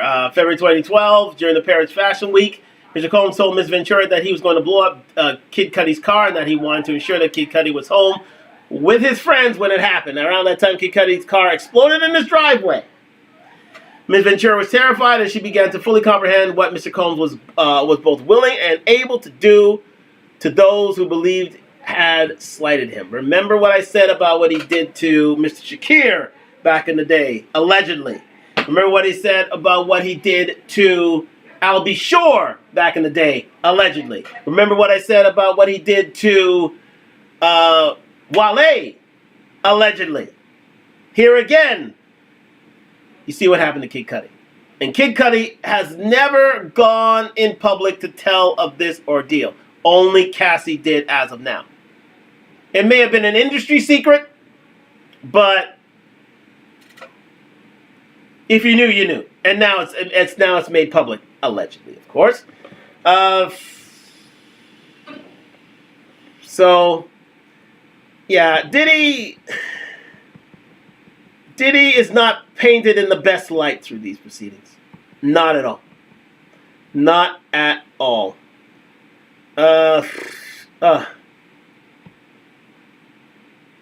Yeah.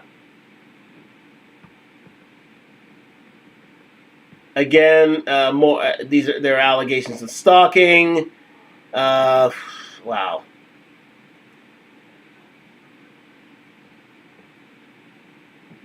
And again, I'll just mention this paragraph right here, paragraph 128. Mr. Combs' tight hold over her life had irreparably damaged her friendships around 2018 when Ms. Ventura was with her friend Kelly Morgan in her house. Mr. Combs used his key to Ms. Ventura's house and came in unannounced. He and Ms. Morgan had an altercation during which Mr. Combs threw a hanger at Ms. Morgan. Upon information and belief, the incident resulted in a settlement between Mr. Combs and Ms. Morgan, and Ms. Ventura ended up paying Ms. Morgan additional funds in an attempt to resolve the dispute between her close friend and her abusive and controlling boyfriend. The relationship between Ms. Ventura and Ms. Morgan had been strained since that time. So again, he's not only threatened paramours, but also Ms. Ventura's friends. Again, yeah, and then there are these accusations of rape. Wow. Oh boy, it just gets worse. It just gets worse. After dinner, Mr. Combs and Ms. Ventura returned to Ms. Ventura's home, which was paid for by Mr. Combs. Mr. Combs forced himself into her apartment and tried to kiss Ms. Ventura. She told him to stop and attempted to push him away. Mr. Combs then forcibly pulled off Ms. Ventura's clothing and unbuckled his belt. He proceeded to R-word Ms. Ventura while she repeatedly said no and tried to push him away. Soon thereafter, Mr. Ventura took steps to completely separate herself from her longtime abuser, including leaving the home that he paid for and reuniting and returning the car that she purchased, despite moving away. I wonder if this was actually drafted by the lawyers in this case. And this may have been, I don't know. I don't know if this is actual. The actual pleading itself, but it's got so many grammatical errors through this. I hardly believe that a law firm of some repute would, allow this to be filed in court. Wow, it is. It's shocking in certain areas. Despite moving away, Ms. Ventura's address was posted. Okay. Yeah, it's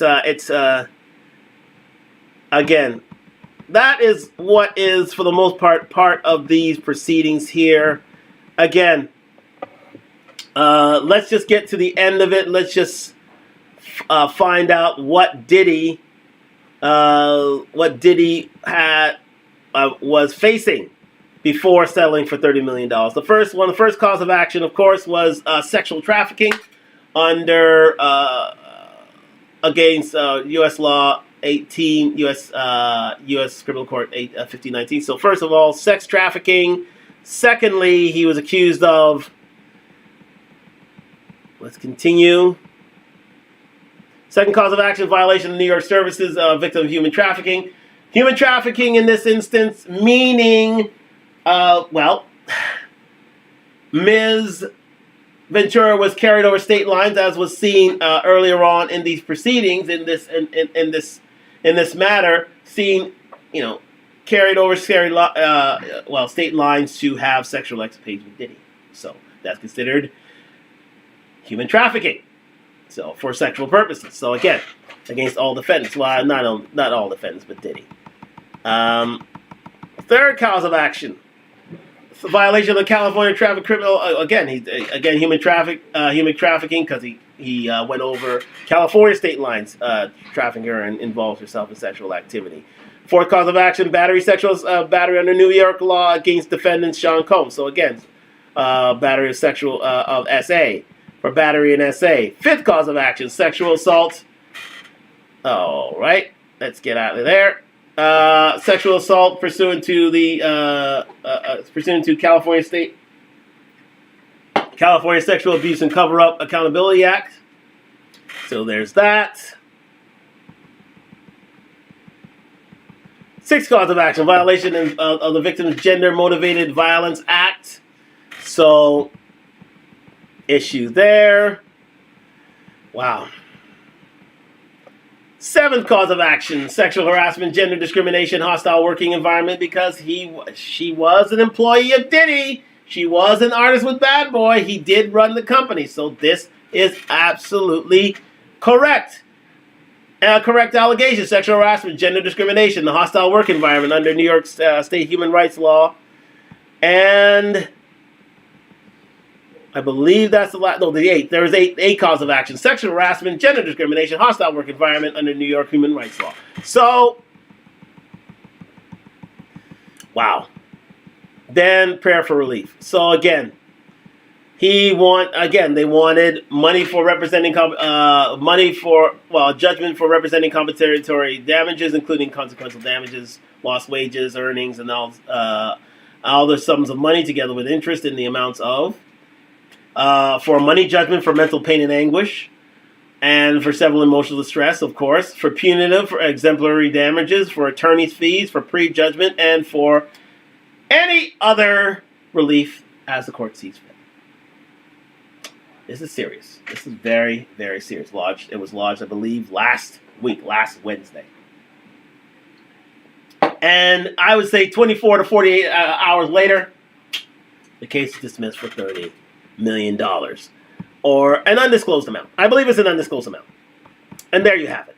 So, and even here, let's just go to the lead attorney quite quickly. even he had to say that this, it didn't make for good reading for Diddy. And, of course, he decided to wipe this under the rug because Lord knows as we've gone through this all night, the allegations against Diddy are humongous. They are mountainous. It is a mountain of evidence, allegations against Diddy himself.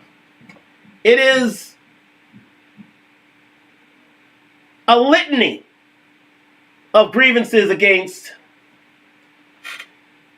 many of his friends and enemies, of his colleagues and non-colleagues, against his lovers and paramours that have gone unfounded again. But again, after reading this, we'll just hear what lead attorney has to say about this.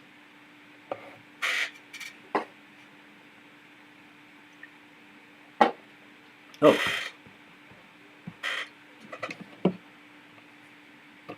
Battery 40%. Her to sexual assault and or harassment. They're really saying, listen, y'all discriminated on her because y'all were sexually harassing her, but y'all weren't sexually harassing the men. That's discrimination. You were treating her differently because of her gender, because y'all were sexually harassing her. Y'all weren't sexually harassing Tony. Y'all weren't sexually harassing Michael. Y'all weren't sexually harassing Marvin because they're men. So yes, you did the sexual harassment, the sexual assault, but really that's discrimination. This is some creative lawyering, guys. They're trying to get every dollar. Yep. They're trying to get every fucking dollar. Sexual harassment, gender discrimination, hostile work environment, all this. All right. So now for the dismount, guys, the prayer for relief. This is what they're asking for. They are asking for a money judgment representing compensatory damages, including consequential damages, lost wages, earnings, and all other sums of money, together with interest on these amounts, according to proof. A money judgment for mental pain and anguish and severe emotional distress. They are asking for punitive and exemplary damages, asking for attorney's fees and costs, pre-judgment and post-judgment interest, along with any other and further relief as the court may deem just and proper. What do y'all think, man? That was, I read that this morning. I was like, oh my God. I feel like... No. I gotta say, oh my God. Let me say this. AV to the 7th power, who helps the lead attorney on these sort of broadcasts. She is hell. She is fine as hell. I gotta say it. I'll confess it. She is fine as hell. She has that librarian look that I just can't get enough of. Lord knows, and all the power to her, all the credit to her. She's doing wonderful things in the YouTube streets. Subscribe to AV to 7th power. Subscribe to the lead attorney as well. She's doing great things. He's doing great things. This is wonderful stuff. I got to. He has a course that I should be learning about podcasting and getting on YouTube Spaces. And he's doing wonderful things in YouTube streets. But let me tell you, I just want to stop to admire and pay homage to AV the 7th Power Beauty. Unbelievable. Anyways, we continue. I just read the book. Put a settle if you think Puffy should have settled for $30 million. Put no settle. Put trial if you think he should go to trial. Put settle if you think he should settle for the $30 million, or trial if you think he should go to trial. Also, I saw a big dog in the house. Shout out to Nate the lawyer. Got Nate the lawyer in the house. Said Puffy guilty. LOL. Here we go again. Sound like Depp Part 2. Shout out to Nate the lawyer. Killing the game, Nate is. If one of the mods could drop, or Nate himself is a mod, drop the link to this channel in the chat. Y'all go check out Nate the lawyer. Excellent lawyer. And one of the finest lawyers here in LawTube. Excellent attorney on LawTube. You know, there's some people on LawTube that are kind of crazy, but Nate is a real one. So shout out to Nate. Here's what I'm going to do, guys. Some of y'all are saying trial. Some of y'all are saying settle. I would absolutely settle. It looks like the settles have it. But a lot of y'all are like, no, take it to trial. There it is. Even he says it's settled. I mean, any defense attorney, any defense lawyer in his right mind with all these allegations against Diddy would know that there's a mountain of evidence and things are too detailed. Now, again, you can go to trial and try to fight this out, but she's getting something. She's leaving with something. And and rather than desecrate your name in the public eye, which Diddy guards with his life, despite all these allegations, he said, you know what? Let me deal with this as clean as possible and settle. But just to finish up tonight, I just have thank you to the lead attorney. He's doing wonderful things in YouTube streets. Please subscribe to him. Final thing I want to discuss is what my man, Media Man, has to say about this, because he has something very poignant to say, and this is the first time. I wouldn't say the first time. This is one of the few times. Yes, one of the few times where we have to hold men accountable for their actions and crimes. This is especially in this capacity of sexual assault, rape, abuse, all these different things that that were alleged against Diddy. We have to take a stand against bad behavior, against the bad behavior of anyone who is alleged to have partaken in it, and we have to call a spade a spade. Diddy is not a saint here. He's definitely not a saint. He's definitely not a saint. I mean, the question is now, how much of a sinner is he? How many sins are against him? And there are many. There are so many sins against Diddy. It's amazing that he's been able to skate by all these allegations. Amazing. It's amazing work how he's been able to quell any sort of controversies, quell any sort of allegations. And we've gone through this all night. There are many allegations as to his sexual preference, many allegations as to his his past misdeeds with regards to Suge Knight, with regards to Mr. Shakir, with regards to Kim Porter, with regards to Kid Cudi, with regards to Al B. Shore, with regards to Wale. It just goes on and on and on. His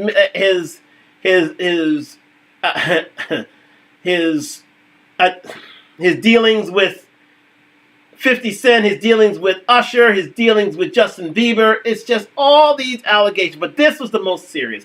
The relationship he had with Cassie.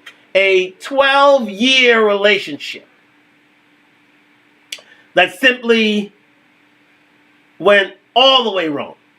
And we have, despite these just being allegations, and this it's soon to be, it's still a legal matter, still filed with the New York's with the court in Southern New York. We have to call a spade and realize that Diddy, he's been in a whole lot of trouble, and he's been able to escape it. But we have to hold him accountable for his alleged actions. It's not been. He is not a saint. He's just not a saint. He's just not a man who can be considered a paragon of virtue. And we have to call a spade, and we're going to call it right here with Media Man just to close things out and a few final words. But he gets it right. He gets it right here. And this will only be a few minutes, but he gets it right here. Shout out to Media Man. Like, subscribe to Media Man. He's doing wonderful things in YouTube streams. I still, and not only for men everywhere, but you know what? He is fair. He is firm but fair. And in this instance, he really has a mea culpa about Diddy and his activities over the last 20 to 25 years. Evil go. That's how I feel about this Puff Daddy and Cassie case. Money shouldn't be that powerful. I sat there and I read that full 35-page document, and I seen all the alleged things that Puff Daddy did to Cassie, and for her to just take the money and run, it feels like she let evil get away. And I want to tell black men something, and this may be off topic or, what you guys are expecting me to say. I'm going to tell y'all like this. This is not the case that you want to latch your car to. This is not the case. This is not one of those cases where you could be like, oh, well, they always trying to get black men and do this type of stuff. If you haven't read that 35-page document, there are too many working parts to where you can sit there and be like, hey, let's just wait till the facts come out. Because we all know that Puff Daddy has been in the news for crazy stuff for a while now. Nobody has done anything. But I'm just telling black men like this. I believe that you guys will regret hatching your car to a case like this and trying to stay, neutral and things like that, because it's not a point of, for me personally, it's not a point of if he did it. I just felt that she let evil get away. This guy is now free, and I just read, it was a shade room. We'll continue just a bit here on YouTube with my final thoughts. It So says, stay with us. Cassie's lawsuit against Diddy has officially been dismissed in court. The SA lawsuit against Diddy has been officially dismissed in court. The court ruling to dismiss the case was filed with prejudice, meaning Cassie cannot file again. And the way that was able to happen is because she took the settlement. After reading that 35-page report, this is not one of those cases where you want to be a black man and you're going to sit there and try and take up for this guy. And also, I want to call out the black community, in particular black women, because I remember when Kim Porter passed, and I saw multiple black women on P. Diddy's side when he was putting out those love letters and those love notes. Everybody in the comment section was saying that was who he was supposed to marry. That was who he was supposed to be with. Y'all was talking about his daughters looking just like her and how they're going to carry on his legacy. You guys were just supporting Diddy for his new album that just came out. So for y'all to just flip the script and be like, I knew he was guilty. I knew this was going to happen. No, you didn't, because y'all didn't say anything. And to all the people that were there, the security guards, the other singers that's coming out now and saying, I seen him drag Cassie this way and that way, allegedly, of course. Y'all are just as bad. And it's the same thing that happened with the R. Kelly case. I felt the same way. I wasn't questioning if the brother did it. I was like, man, why y'all didn't say anything? That was my stance on it. And I know that, hey, it was a money grab. It is what it is. She got her money. She's going to ride off into the sunset. She can't speak about this again. She can't write no books. It is what it is. She took the money. She ran. But that's not to say that stuff probably happened, allegedly. And there's been multiple people. I just saw an interview with Desi Banks. I am Desi Banks when he was first coming into this space of getting some fame. The internet comedian and now a stand-up comedian. He was doing an interview, I believe, with Chris Rock's brother, Tony Rock. And Tony Rock told him to stay away from that, take that house. Coming into the game, like you've been in the game for a long time, man. Somebody's house for. Yeah. Oh yeah. Stay away from that. Stay away from the take that mansion. That's all I'm gonna say. All right, stay away from that. Remember I said that? Remember that? Stay away from the take that house. Too many demons. Too many sites you do not wish to see or be involved with. And if you stay after hours, you may regret it. There it is. Allegedly. Second, they're laughing because they know it's true. Yeah, I'm new. So I don't know. And it was multiple people that has been saying, hey, Diddy is doing some crazy stuff. We've all been hearing these rumors for years and years, and nobody has said anything. The people that can actually do something. So for one, I felt that she let evil get away. Because if that man did those things, all the stuff that he did was listed in that 35-page report, he needs to be behind bars. Because he could potentially do that to another young woman. So that's my stance on it. I'm not with the whole, hey man, black men need to be, stuck on code in situations like this. This is one where we may disagree. And frankly, I don't care. Because I'm honestly pissed off at both sides. For him for doing it, for one, and also for her letting evil get away. Because he's going to melt back into society at some point. He's probably going to take a break a little bit, and then he's going to be back. Because he's free. So I know sometimes we like to be tough and pro man and things like that, but I'm just letting black men know this is not the case where you supposed to be, hey, standing strong and like, hey man, that don't mean that he did it. I get that. It's her side. She told the story, but if you read the 35-page report, there's too many working parts. Yeah. People were there. So if it comes to a point where it's going to be multiple people coming out trying to sue Diddy, hopefully one is a criminal case where this dude can get tried. I want evil off the streets. So I encourage you guys to go ahead and read it and see what was said. It is no way you could say, maybe you could take one or two things she may embellish. But all that stuff, I seen a video or a picture of Cassie a while back where she had like a bandage on her forehead and also her lip was busted. And people were like, she said that she fell down, but I knew that wasn't true. Well, if you knew that, why y'all didn't say nothing? I didn't know anything about the seven until recently. So, including Cassie's mother, she didn't say anything. That's something that the attorney brought to our attention. Cassie's mother said nothing about those injuries. Cassie's mother said nothing about the abuse. Cassie's mother said nothing about the sexual assault of her daughter. If there's anyone who deserves a huge amount of naming, shaming, and blaming, it's their mother. The parents of Cassie, because they knew of the abuse. They knew it. And they failed to protect their daughter. Maybe at her behest, but sometimes you got to be a parent. And they knew of this abuse for 10 years. They knew of these allegations for all this time and said nothing about it. Their daughter was beaten. Their daughter was R-word. The daughter was SA'd. Their daughter was allegedly treated like trash. And that is sad.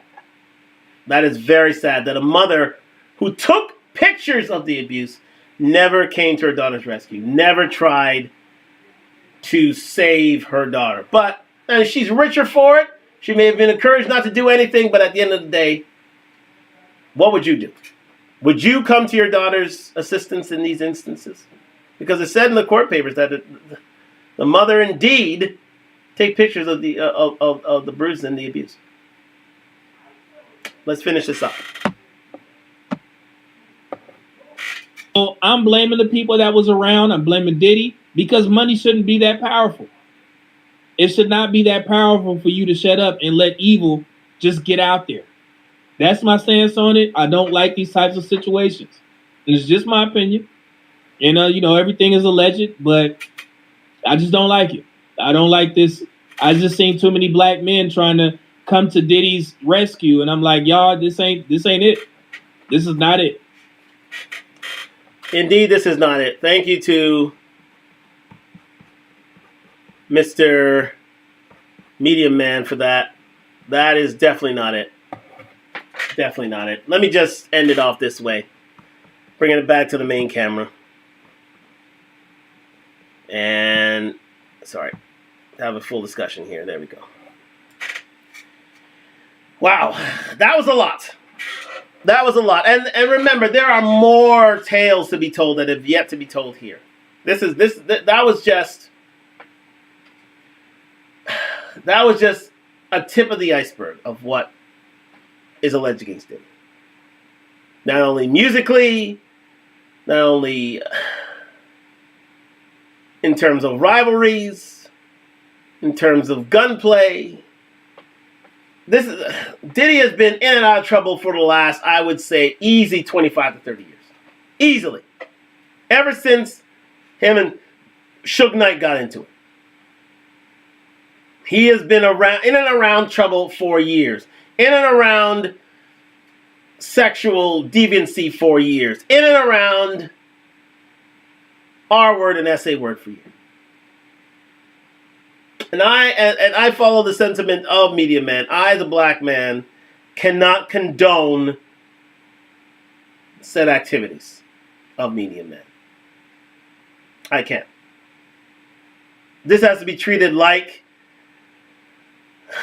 dare I say, Bill Cosby. This has to be treated like R. Kelly. This has to be treated like many of our community of whom we turn a blind eye, because we hold these people in such esteemed positions. Because again, to have a person of such success is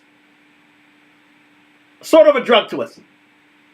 It really is a drug, because to find a person of that stature and that success, we don't want to tear them down. We want to believe the best in them. And it takes so long for us to come to grips with the fact that they've done allegedly bad things. That all these allegations can't be wrong. And this here is the nail in the coffin. Because again, if these allegations were deemed unfounded, Diddy had the money to fight this case to the death, but he wanted it to go away for a reason. He wanted this matter to be discontinued. Because he wants these charges, these allegations to go away. To a place where within the next 2 to 5 years, we're not discussing them anymore. Everything is alleged. Nothing is concrete. Until we find someone else with the wherewithal and the fortitude to carry this to the full extent of the law, on principle alone. But, for the most part, you're going to get a lot of Cassies who are just looking for a simple payout, a simple handout. Despite the abuse, despite the pain, despite the trauma, despite the psychological grievances against them. And it's sad. It really is sad. And men, in general, black men in particular, we have to call a spade in certain circumstances. We can't literally say that this man committed these allegations because it's not been brought out in a court of law, so I will not do that. But it must be said that all these people can't be wrong. All these allegations can't be unfounded and untrue. You can fool some people some of the time, but you can't fool all the people all the time. That will hopefully one day bear fruit, but at the moment, Diddy's got a new album out.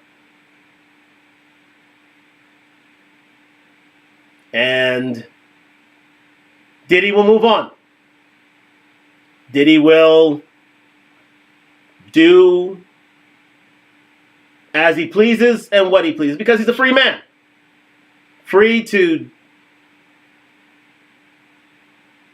whatever he sees fit. And in certain circumstances, that's unfortunate. Because in certain spaces, this is a ticking time bomb. And we as men have to be held accountable for this, because, again,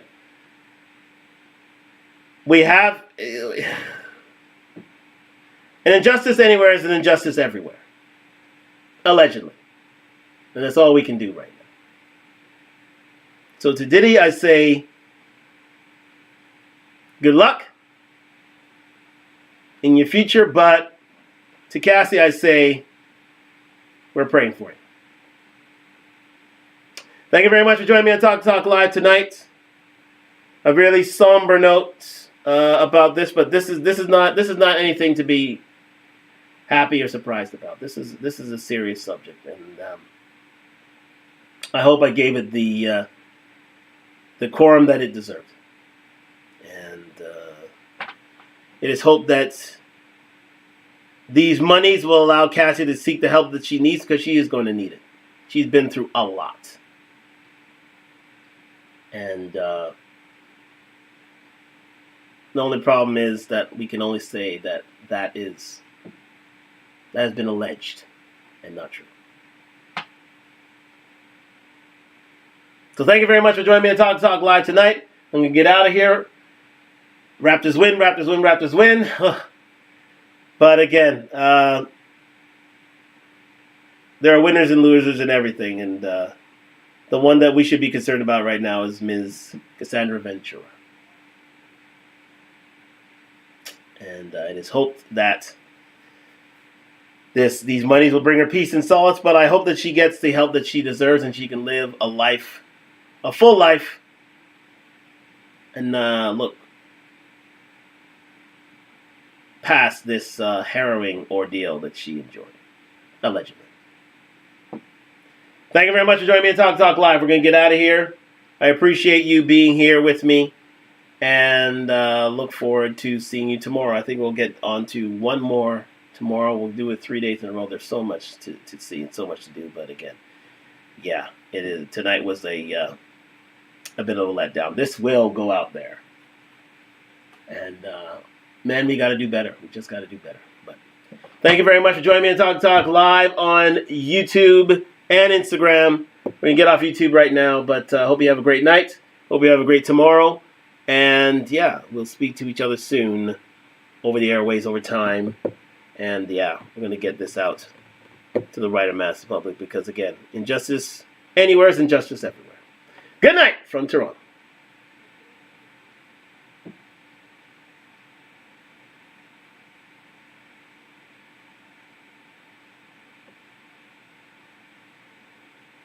And to my people on YouTube, thank you very much for joining me tonight. Tonight was a bit of a letdown.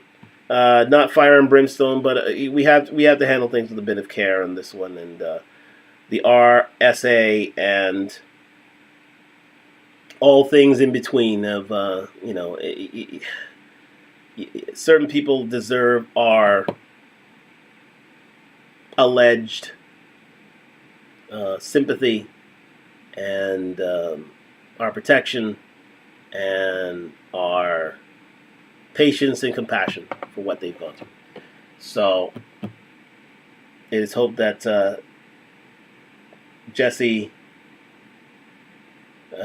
Cassandra.